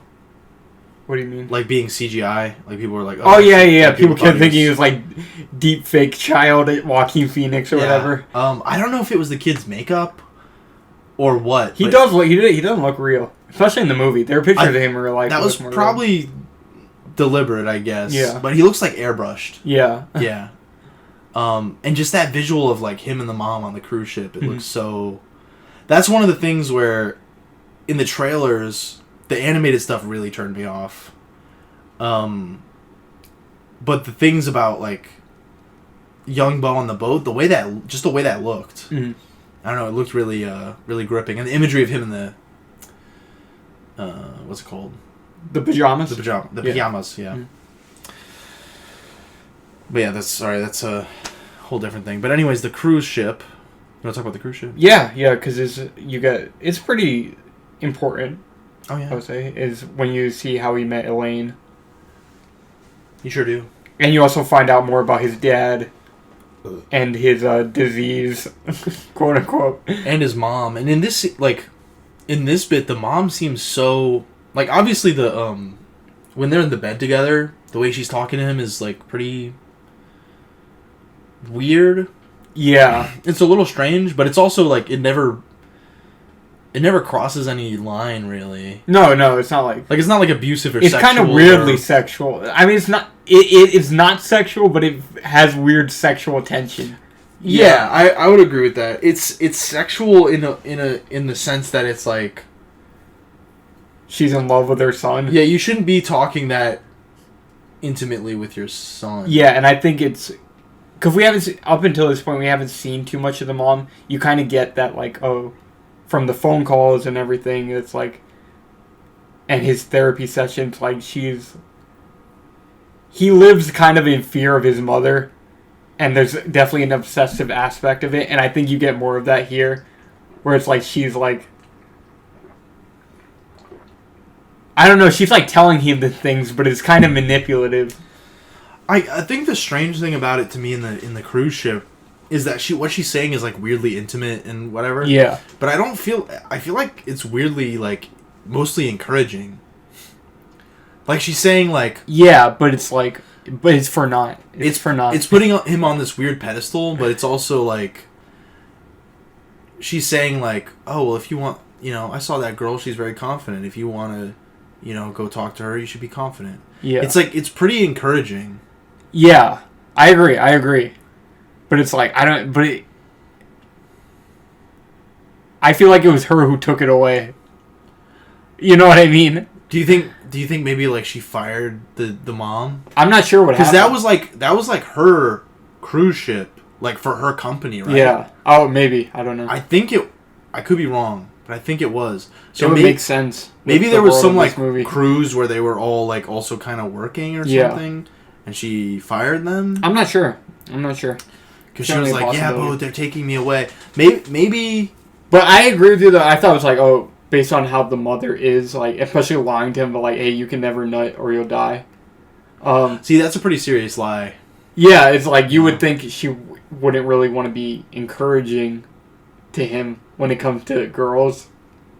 Yeah, maybe she just wanted to make him think that she was like okay with it, and then maybe she got the mom of Elaine fired. Yeah, maybe. Or but I also see it as like whatever. She wanted to talk to him like that because it was an excuse. Yeah, to talk to him in an intimate way. Yeah, exactly. Interesting. Because she's like, I don't want to say she's in love with him. She kind of is. She is, but it's I don't think it's literal romantic love. Exactly. Yeah. But she loves him in a way that's like not right. Yeah, not right. But it's like he's the only thing she loves. Exactly. Yes. Obsessive. Yeah. That's what I mean. Yeah. That was really what I was trying to get at. Yeah. So that's a good scene, and it's really is a nice break. Yeah. From the but you know what is crazy though? When she's telling everyone that, hey, there's a dead guy in the pool, and she's laughing because it is kind of like a normal break where you get to actually have the characters act normal. Until that, but also you have to have that. He couldn't fucking help himself, Ari Aster. He couldn't fucking help himself. The dead guy in the pool. He couldn't, and then so like the one like romantic outside thing in Beau's life that he had was like the only hint we got of it was when he opened his drawer and we saw that picture, right? Yeah, at the beginning. And then, excuse me. And then later... What it says is so sexual, too. It's like, enjoy this photo of me. You didn't think that was? It seemed like... I didn't really read that. On the photo, she wrote, hey, Beau, enjoy this photo of me. And it's her in a swimsuit. So it's like, what does that mean? Enjoy this photo. I don't know. I felt like that was supposed to like sound like sexually charged. I don't think I even was able to read it. Oh, you're... I don't think I was able to read it. Don't have glasses on. I can't see. But what were we talking about? Yeah, the dead body thing, right? It's just like creepy for he's like in his 40s now, and he's looking at a picture of a girl and she's like 12. The second I saw that, I was like, oh no. Because that's like one of the only things in his apartment. Yeah. His apartment is so barren. Yeah, but I'm not saying like I don't think he's a pedo or anything, but it's like that's like I think it's just the like only chance he ever had at like love. Yeah, that's the only the closest he ever came not to even it. Like as far as we know, that's like the only friend he ever had too. And, yeah. As far as we know. Well, whether you can call them friends or not, that's debatable. But those other kids who he lets see his mother's underwear. Okay, we do get a little bit of like, it's weird because in this kind of like abstract movie, I would almost assume that like he had no childhood or whatever. Like you don't like it's a gray area. Yeah, like it's like these characters are so like non-concrete. Yeah, that I forgot at that moment. Like we do get that little story at the very end of the movie where it's like, oh yeah, he let these weird kids into the into the house. Yeah. And it's like I can't even imagine him going to school. Like, I don't know. It's a bizarre movie in that way. You know. So yeah, I guess he did kind of have friends. Yeah, so. yeah. But anyways, well, I don't know if you can call them friends or not. Probably not. But either way, that was like the only relationship he ever had that meant anything to him outside of his mother. Yeah, probably. I would say you almost definitely, probably, like based on what the movie gives us. Yeah, almost definitely. Because that's like that really is like one of the only personal things he has in his apartment. Yeah, it's that picture of Elaine and like the Mary statue that he bought like that day. I thought his mom gave it to him. The Mary statue he buys. Did he? Yeah, you watch him buy it. Did she get pissed off later when he gifted it to the? Because he bought it for her. Oh, okay. There we go. That makes sense. Okay, that makes sense. Yeah. I kind of didn't like that scene for that reason, where it kind of like spoke words and intent to certain scenes that were kind of unspoken earlier. What do you mean? Like, he buys that statue, and I assumed it was like a comfort item for himself. Oh. But then it explains explicitly that was like a gift for his mom. Oh, okay. Yeah. So I kind of didn't like that about the interrogation scene, because it kind of went back and explained some of the movie. Yeah. Yeah, I guess I didn't really like that. But. There is one line like that. It's not from that scene that I don't like, though. It's when she says, "That was a memory." I thought that was bad. Yeah. I don't like that. I'm like, nobody talks like that. I mean, even though it's already a ridiculous movie, that just sounded so absurd. Yeah. You know what I mean? Like, nobody would be like, "That dream is actually a memory." Like, can you imagine anybody saying that? It's so, like, distinctly explaining what's happening. Yeah. I feel like you could get away with just... Honestly, I would not be surprised if, like... Even though this movie is clearly very Ari Aster driven and he did whatever he wanted, I think there might be, like, maybe a couple little studio notes in here. Yeah, I could see that. Maybe. Because, like, I'm thinking about that line specifically feels very not this movie. Like, not Ari Aster, but not this movie. Yeah. Yeah, I remember when that happened, I was like, that was bad. I thought that in my mind. I was like, why did they have that? Well, when I heard it, I was like, at least I know that now, I guess. But, I think you could maybe say, like, that... there's definitely a way they could do it without having that line specifically. Just call him stupid and maybe a little something else. Yeah. Like, I don't know. I'm not a writer or a filmmaker, but I'm almost certain there's ways they could have worked that. It feels like a first draft sentence kind of thing. But I guess there's some things I feel like that are kind of... I don't want to say lazy, but there's some things in the movie that I feel like... They're like, fuck it, just leave it. It's a weird movie anyway. Yeah. You know what I mean? Yeah. But anyways, the cruise ship. Do you have anything more about There's another part that was one of the funniest parts of the movie to me.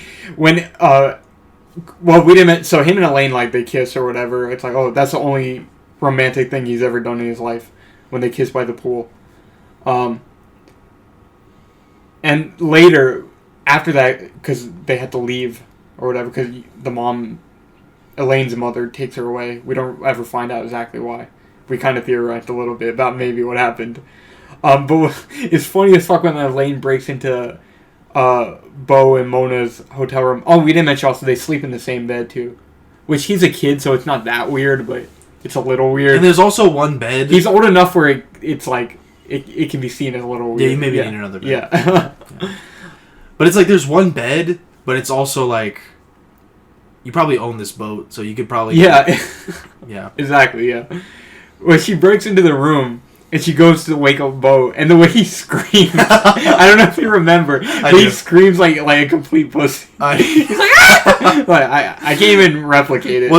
The funniest part about the scream to me too is it feels so divorced from like the moment. Yeah. Like it feels like Beau was like completely in his own head, like he was not worried about. Yeah. It wasn't like a like I'm thinking of like Psych, like in Psych sometimes he'll be like like a falsetto scream. It wasn't like that. It wasn't cute. It kind of reminds me of like Pretty crying in a movie. Like it wasn't like a pretty funny scream. Yeah. It was like a really weird, ugly scream. That was a good moment. That got a pretty good laugh, but that was kudos to the kid for being able to let out that scream because it was like really good. I don't know where that came from. Yeah, fucking props. That was like a Mel Blanc level. Like that was a pretty professional scream. But yeah, I thought that was really funny. And then the mother takes away Elaine or whatever. And we already discussed this, but somewhere in the midst of all this, if when we find out about his ball disease, his nutsack disease. Yeah, about how the dog, which was also really funny because it's played so seriously, but it's like your father died coming inside. She didn't say coming inside me, finishing inside me or whatever. And then she says like, oh, on the father's side of the family, what's all the men, they die by nutting inside of their wives. And if you come, you die, basically. They don't say that specifically, because I was thinking, like, has he never had a wet dream? I assume he's never masturbated in his life, for sure. He definitely never masturbated. But I was like, is it just having sex, or is it coming? I assumed it was coming. They never, like, explained the rules fully. I think the idea was, like, they were trying to make it sound a little more romantic, I guess. Yeah. Like, they were trying to make it sound like he waited until our wedding day and we had sex and then he died. Yeah. Like, it sounds a little more like a cool myth that way. Yeah. You know? Exactly. Like, the full rules of it are never explained, which makes sense because it's a lie anyway. So, yeah. But I assume he's never come in his entire life. That's the way it's played. There's also certain, like, animals, right? Or insects that, like, when they have sex for the first time, they die, I think. Probably. I trust you. Or, like, grasshoppers, when they have sex, the girl, like, yeah, takes the guy's hand or whatever. That, yeah. I think it's supposed to, like, evoke that. Yeah. So instead of saying, like, masturbate, they say sex, just because it sounds more, like, mythological. Yeah. I don't know. It's also kind of creating a fear of other women, so she could keep him in her clutches. More directly links it to, like, her keeping him. Like you said, other women. That makes sense. Yeah. Too. Yeah. And also, you're explaining it to a child, so. Yeah. I guess that. Yeah. Which is very fucked up. But that scene was so, like, I don't know if not jarring is not really the word, but it's like that scene was so interesting to me. You were talking about a little bit earlier the colors and how you said it reminded you of your own mother, but the way it's shot is so much like I'm watching like some European art film or whatever. But what she's saying is like a ridiculous comedy. Like I thought the juxtaposition was really great there. Yeah, it reminded me a lot of like I can't think of even what I'm thinking of, but like if you see like old movies where like there's a projector running on someone's face, it kind of reminds me of like that. And then it's like the dialogue. It's like the dialogue doesn't match the imagery. You know what I mean? Yeah, it feels like she should be saying, something else. Yeah, like something horrific, but not about like, oh, your father died. Cummed in me and he died. Yeah, like it almost feels like that would be the scene in Hereditary or something where like she's explaining like the history of witches in the family. Yeah. But it's actually they're like talking about coming and stuff. Yeah. Yeah, that's a funny moment.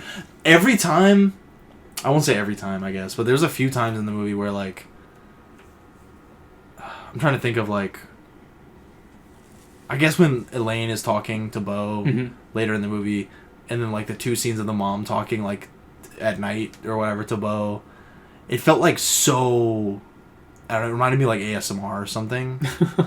But not just because like they're whispering, but because it's like it's this very like intimate kind of moment. Yeah. And very polished kind of moment. For sure. And I think that's also kind of like the mom in general is very and this really fucked me up too. I hope my mom never listens to this. But this reminded me of like the mom's very performative. And even I was watching it might have been those crazy brothers that look exactly the same. What are they called? Well, so the Oscar expert is just one of them. He's like the one who leads in the videos, but his okay. brother's in all his videos with him for whatever reason. But the Oscar experts named the channel. I don't know what to call both of them. But the other one, he calls himself Brother Bro. So it's Oscar Expert and Brother Bro. Okay, shout out to them. Shout out to you guys. But they mentioned, jeez.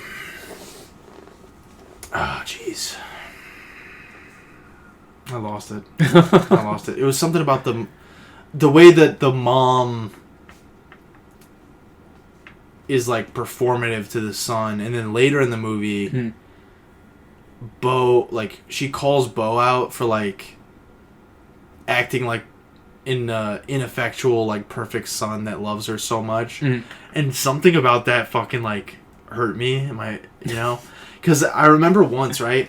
I had this memory of Xavier, right? I was at Xavier's house, and my mom called me, and I talked to my mom, and after we hung up, Xavier was like, I don't remember exactly what he said, and I think it would hurt my feelings if I could, but he basically said something like calling out how fake I sounded, like trying to sound nice and like really like lovey, or like you love your mom.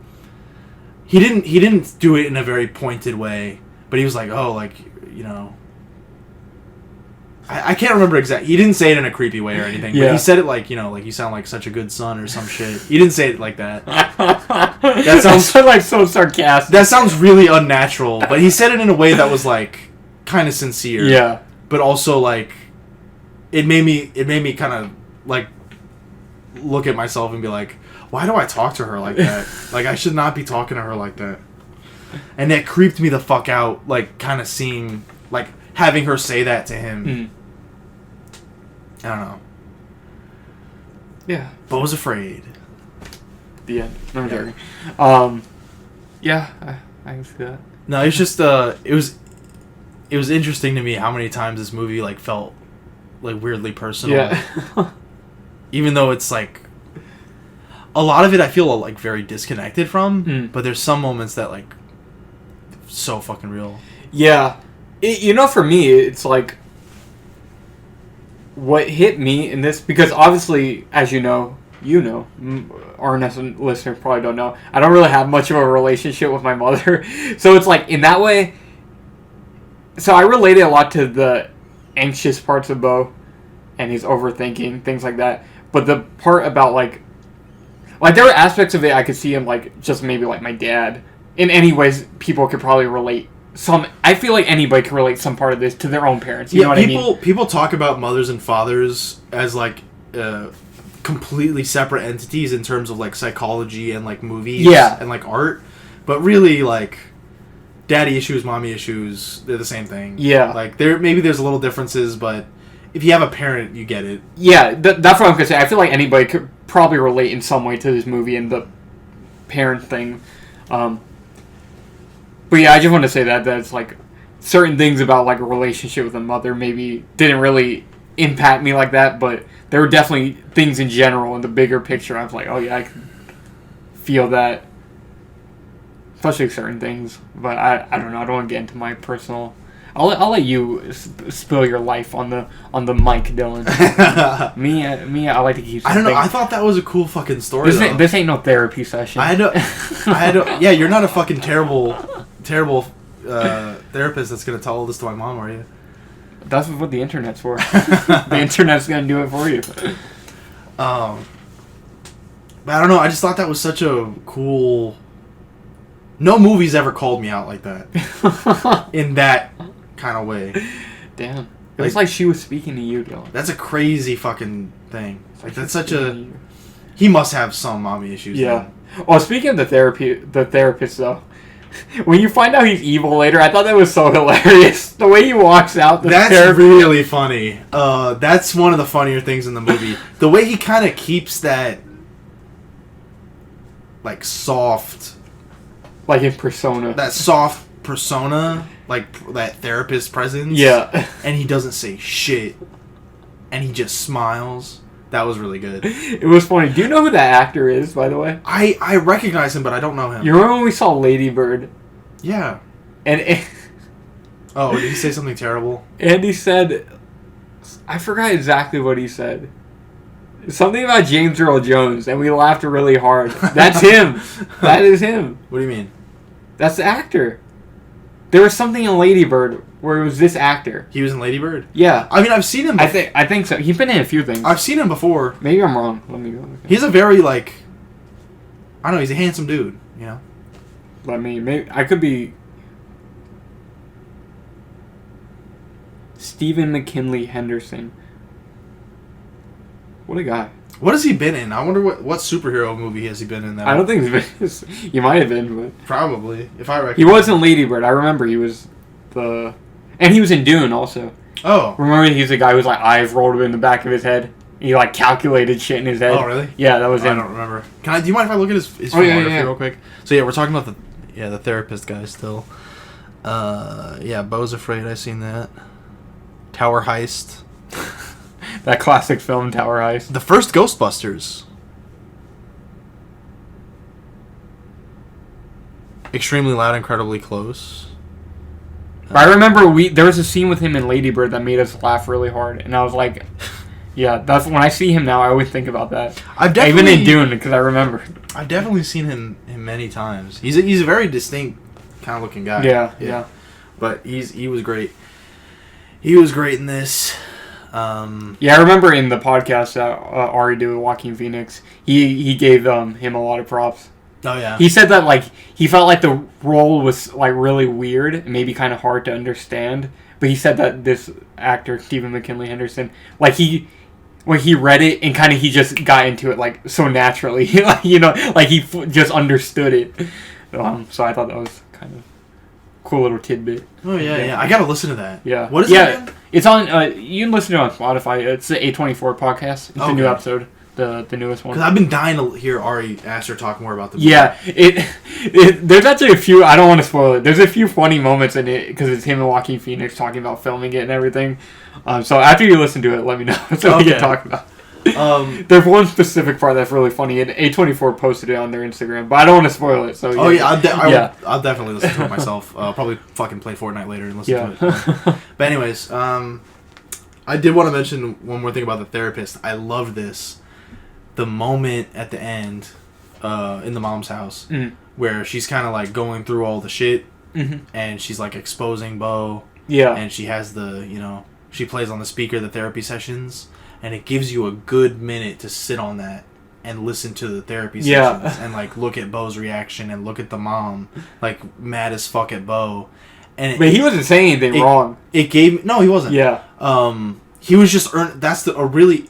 I don't want to underplay how fucked up that is, of course. Yeah. Like, that's so fucked up to have, like, the one thing in your life that should be, like, healthy, be completely undermined is super fucked up, but that's a completely other thing. But I wanted to mention, like, right, how it makes you sit on it for a second where you realize, like, okay, she has all the therapy recordings. Yeah.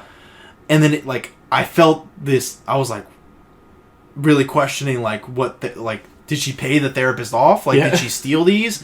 And then, like, right while I was, like, kind of, like, the cogs were turning and I was really wondering about that, he fucking walks out! Yeah. That is so fucking funny. That is so funny. And I don't know if the timing was just right for me, but it was perfect for me. Because, like, while I was sitting there thinking about that, he just walks out with a big fucking...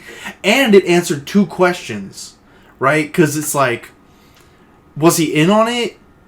Like, does he even know that she has these? And, like, was he the therapist, like, under her, like, was he...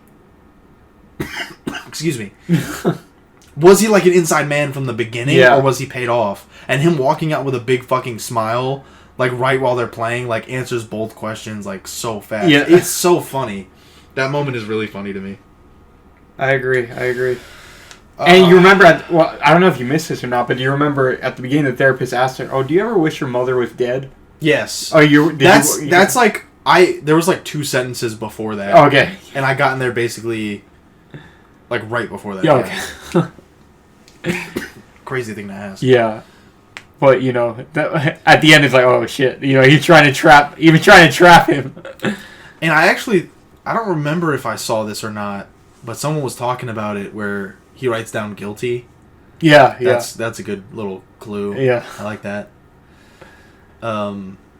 because you can, assume in the beginning of the movie that's like, oh, he has a terrible sense of guilt that maybe we need to work on. But no, it's like he's writing down that's like, okay, he's guilty. Like, we can persecute him.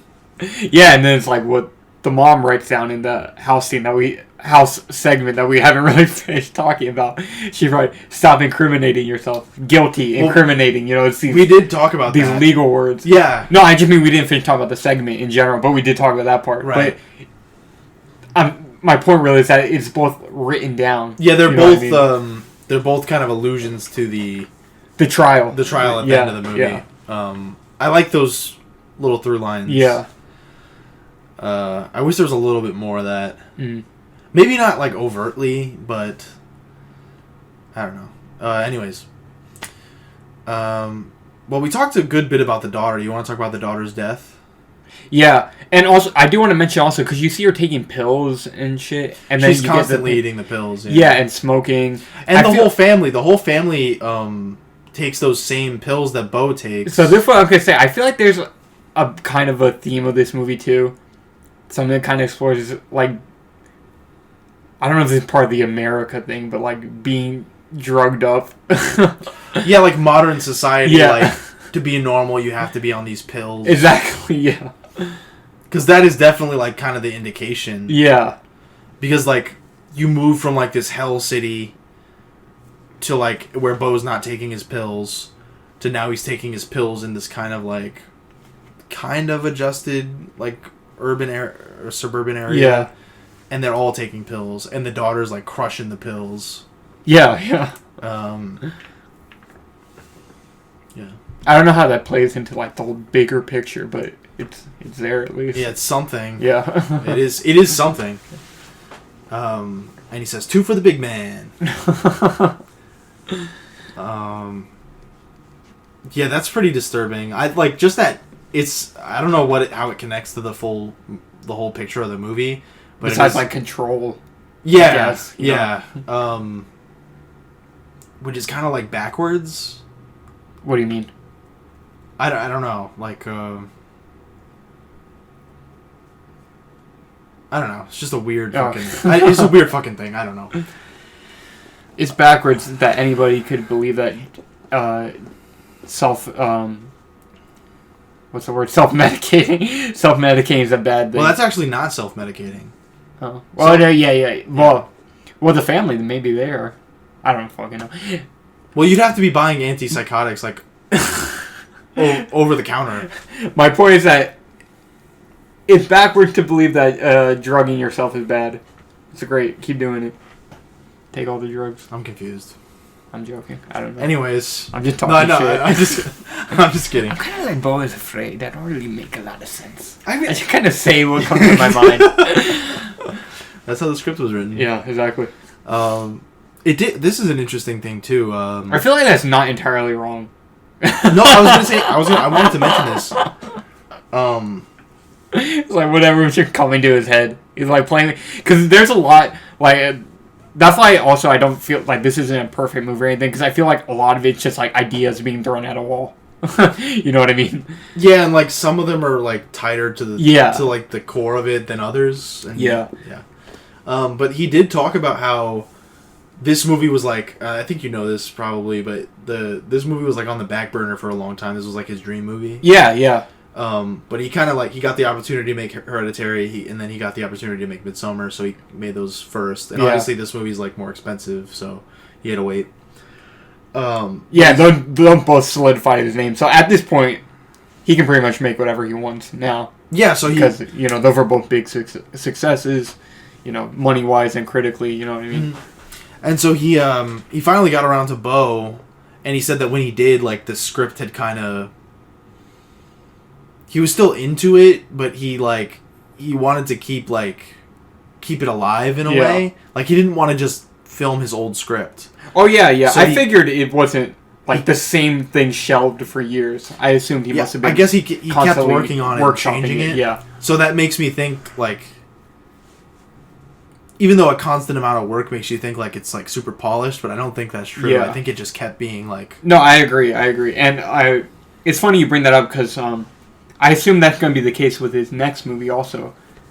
which in the Western that he's about to make with Joaquin Phoenix. God only knows what that's going to... I know, it's probably going to be crazy, but he said that at one point he thought that was going to be his first movie.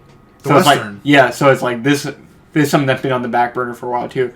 But I was thinking, like, I doubt it's going to be exactly the same as it was years ago. You know what I mean? It probably is something he's... I kind of wish I could see Beau Is Afraid finalizing. from, like, 2014. Yeah, that would be interesting. Yeah, or maybe if we could see an old script, I'd be really interested in that. Yeah. Maybe if they ever do, like, a Blu-ray release or something. Well, I don't know, what was the script that leaked? I never read it.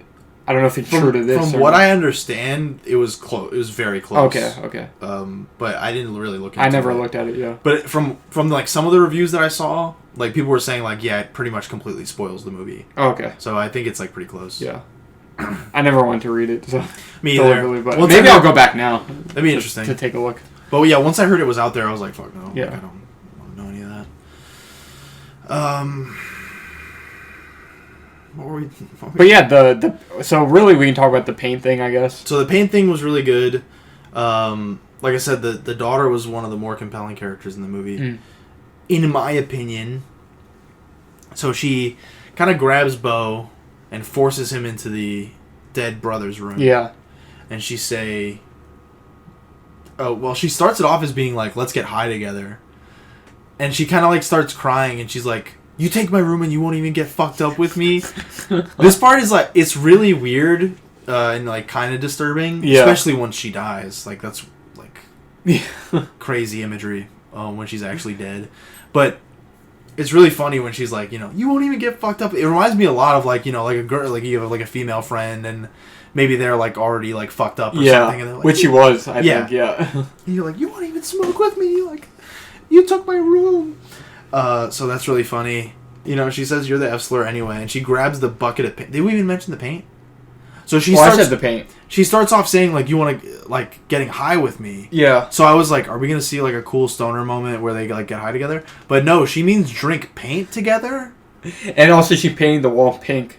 Oh yeah. 'Cause I guess in her head she's like, "Fuck my brother," because my parents don't love me because of him. I guess. My parents don't care about me, so like. And she writes Beau on the wall in pink. Yeah, she's like, you won't do it, so she writes his name.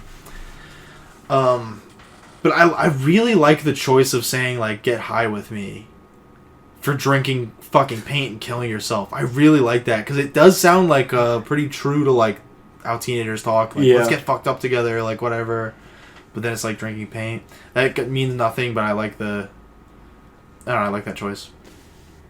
And then, great visual of her chugging paint. It was good. Great visual, very like yummy looking. Yeah, it did look good. It looked yummy. I wonder what that poor actress had to drink. She was drinking blue milk from Star Wars. Yeah. Maybe it was like milkshake or something. Maybe. All right. I hope so. Like melted paint. Melted blue frosty. Yeah. That's what it looked. It could, kind of looks like. But anyways, the visual of her fucking dead is epic. Yeah, it did look good. It's like, and then like all the blue paint. Her fucking eyeballs look like they're about to shoot out of their head. Oh yeah, and like all the blue paint all over Beau.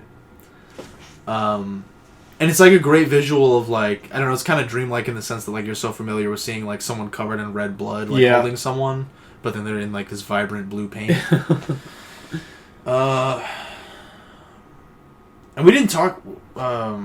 Oh, sorry. Do you have anything to say about this epic? No. Paint suicide. She kills herself. She kills herself, and it's it's out of like, I guess discontent with. Maybe her it's life. a bit maybe kind of foreshadowing what happens to Beau. Maybe. Well, she does. I guess she does write because she kind of killed herself for like similar reasons. Not that Beau kills himself. Well, maybe you could interpret it that way. I don't know. We can get into that. Yeah, you can interpret.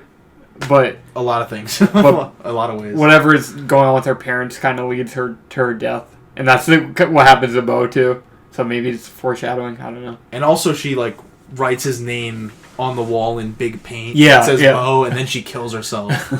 That could also, Yeah. I feel like that might be. That's pretty funny.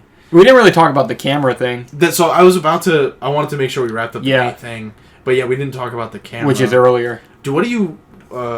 And like we mentioned, the mom kind of helping Beau, or at least she's not as evil. Until the daughter kills herself. Yeah. So, until the daughter kills herself. But, so what, the camera thing, but basically the mom says, don't incriminate yourself. And then she said, turn on channel 72 or whatever it was. Yeah, and then she says, turn on channel... This is later. Yeah. Says, turn on channel 72. He turns on that channel, and it's a live feed of the house. Yeah, and I do have something to say about this scene. And I wanted to just, he fast forwards it. Yeah. He rewinds it, and then fast forwards it, and then it catches up with the future. Yeah, because you get up to when he's in the boat. Yeah. And I wanted to say something about this. Yes. How it ties into the themes of the movie, and also something Ari Aster has said in an interview. I'm intrigued. So he... And this was before the movie had come out. It was a few months ago, maybe like... It was before it was titled BEAU Is Afraid. It was still when it was called Disappointment Boulevard. It was sometime last year. He was in Sweden for, I think they were... It's like some kind of Bergman, or Ingmar Bergman film festival he was at. And he was there and he did an interview because he introduced one of Bergman's movies, Cries and Whispers, and then he did an interview. And he talked about how he realized through what happens in his movies that he felt like he didn't really believe in free will. Oh, God. And then I was like, when I was watching the movie, that part of the interview popped up in my head. Because, you clearly see that in the movie. Because he skips ahead. He's able to watch the future. You know what I mean? So it's like... It's almost like he didn't really have any choice. Whatever's going to happen is going to happen. Yeah, I was trying to think of, like... Because that's, like... I feel like that's such a cliche of a movie like this. You know, like a heady, like... Oh, like, this is such a confusing... weird movie. And then it's like, we saw... the whole movie play out. And that happens in fucking Midsummer, too. Yeah. Where we see the tapestry that shows the whole movie. Yeah. And in Hereditary as well, with the miniatures. Yeah. It's such a... But... I guess going in... Watching it blind, and not knowing that, it's kind of why is this here, you know? Yeah. Like, it just feels like... It feels like intrigue and confusion for the sake of it. Yeah. And it's funny you say that, because I didn't think about that scene specifically. Like, I thought about it in terms of what Ari Aster said about, I realized I didn't believe in free will. But I didn't think about it like, that's very similar to the painting in Midsummer that showed the entire movie, or the miniatures in Hereditary. That's like Beau's version of that, is him watching the TV. Yeah. But anyway, sorry, I didn't mean to cut you off. No, but I guess what I was saying is I'm glad you told me that, because that I keep saying colors. I like that word right now. I mean, it works. That colored my opinion. I don't know why I keep saying that. I really don't. Maybe some reviewer said it that I was watching. No, because I think that's something you say. Is it? Yeah, because you've said that in other episodes for sure. Maybe I'm just... when I hear you say that, like, in my head, I tie it with you. If that makes sense. You associate the phrase with me? Oh, yeah, because I know you've said that many times. I wonder where I got that from. It's not bad, though. I don't know. But for whatever reason, I've been saying it a lot in this one. But I'm glad you told me that, because I guess it means a little more to me now. It feels less like, isn't it? It feels less like a cheap IMDb fact. Yeah. And more like something that's informed by, like, his worldview. Yeah. That's way more interesting to me than just saying, like, did you know you can see the whole movie in the action figures in the first scene? So I don't know, I'm glad you told me that. Yeah. Because I was going to ask you if you made anything of being able to see the future in the VHS tape thing. Well, I did. Well, him saying that, and also just, I feel like the cyclic... I don't know if this is a word. I know cyclical is a word. Cyclicalness of maybe sure. of maybe this kind of relationship with your parents and what it leads to. You know what I mean? It's like he never... Everything that happened in his life was because of whatever relationship he had with his mother, and that he never really had a choice. If that makes sense. Everything is... I feel like the way I said it sounds stupid, but... it makes a lot of sense, and I feel like it makes almost more sense in this movie than Midsummer and Hereditary. And when I think about it, it's like, that's... It makes sense with these movies, but it's such a pessimistic worldview. Yeah. Because it's like, when you whatever you're born into, that's who you are. Because that's kind of what you take away when you hear him say that, and then when you watch BEAU, that's kind of what you take away from it. You know what I mean? It's like whatever. It's like the nature versus nurture thing we were talking about. It's like, I don't know. You know, your environment, and what. I don't know. I'm stupid. I don't know how I'm trying to say this, but it's like whatever you were born into, that's what you're gonna be, and that's gonna be your life. You know what I mean? That's kind of what I'm taking away here. It's like the same in Hereditary. It's like they were born into this evil family. They don't really have a choice. Whatever. And they die evil. Yeah. They all die evil. Exactly. Yeah. God damn. It's like, yeah, it's like, well, damn, that's a really pessimistic world. But the idea that I feel like it's like that must feel so true to him, because imagine like making 3 movies, Yeah. and they all have this specific kind of nature to them. Yeah. Where it's like, damn, I guess I believe that. Like, that's fucked up. No, the way he said it, it sounded like he didn't go into the movies like, oh, I want to say this to everybody. It's like he learned that about himself through making the movies. Upon reflection, he realized, like, damn, this is in all my movies. Yeah, exactly. Yeah. God, that's heavy. Which makes it feel even more genuine. You know what I mean? It wasn't kind of tells us as like a revelation. Like, exactly. Like he didn't go and be like, I want to do this. You know what I mean? It's like it just came out of it.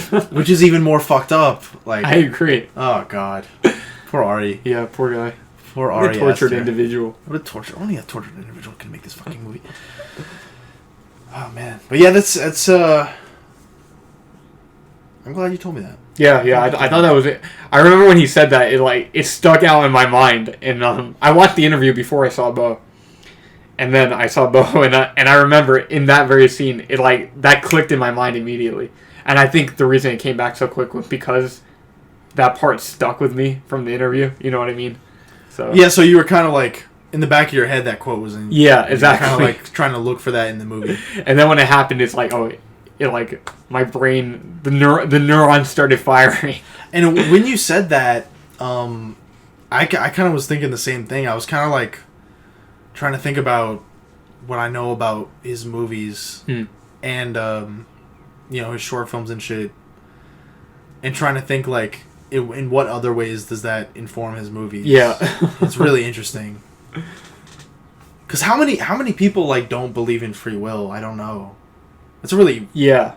I guess that's people don't really talk about that, I guess. It's kind of like an obtuse subject, I guess, but that's interesting. That's interesting. And yeah. I can understand why that would stick in your mind, because it's like... How many it people, sounds so scary. How many people like lay claim to that idea? It's like, yeah, I don't believe in free will.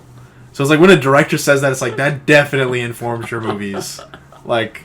That's, I don't know. Yeah, that's really interesting. Yeah. Sorry, I don't mean to dwell on that too long. No. But I think it's there for a reason. Yeah. And that's the reason. God damn. Poor Ari. Yeah. Poor Ari.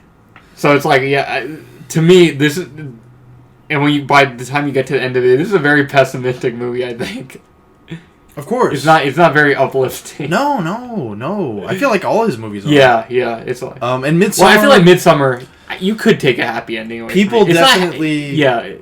People definitely say that, but like... I mean, you could take a happy ending away from it in the fact that the movie's kind of like a fairy tale. You know what I mean? Yeah. It isn't happy. It's not a happy ending. It's happy. It's like the way it's presented is a happy ending, similar to kind of like Whiplash. Like Whiplash, you played like this great happy ending, but when you think about it, it's not really. It's similar to that. Or like our classic Spider-Man 2. Or Spider-Man 2, Slash, yeah. What's that other movie? The Wedding Singer, whatever the fuck it's called. The Honeymooners. What is it called? The Graduate. The Graduate. Yeah, that's what I'm looking for. Yeah, which I guess The Graduate gives you a moment to kind of reflect. Yeah. And I guess Spider-Man 2 does too. But it's kind of that happy ending with like a little... That undercurrent of exactly. But I feel like Midsommar plays it more straight than those movies. Like, Midsommar's like... I feel like the whole movie kind of pushes you deeper into Danny's perspective as the movie goes on. So I feel like it's like...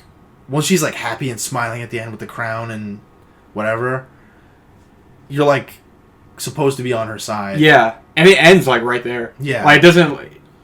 I mean, it does end with like it gives you a second of her smiling, but I don't know. I can't even explain. It's not how like I the feel. smile like slowly grows away. And Exactly. She, like, yeah. pulls away from someone or something. Like it ends on that shot. No, it's like as far as we know, she's happy forever. Yeah. You know. Exactly. Which is I don't know, but I think there's supposed to be an element of horror in that. I mean, it is the way she's smiling looks very psychotic. Like it's scary. Letting yourself go into this random thing you just found and. Yeah. No, for sure. Anyways. Yeah. Not a Midsummer review. Actually, we have. We already have one, so if you want to hear us talk about Midsummer, go do We that. do have one of those. We'll have to do Hereditary sometime, just because. Just for fuck it. Might as well. Completion, Yeah. Maybe Halloween this year. Yeah, that'd be cool. But anyways, all right, let's keep trucking. Yeah. My fault. No, it's okay. Like we said, we kind of knew there was going to be a lot to talk about going into this. Man. It's the nature of the beast. I knew a movie like this that's 3 hours long. That's the nature of the beast. I knew bro would not disappoint. Yeah, and we're both fans of Ari Aster, so I feel like that doesn't help in this case. Yeah. Like, Yeah.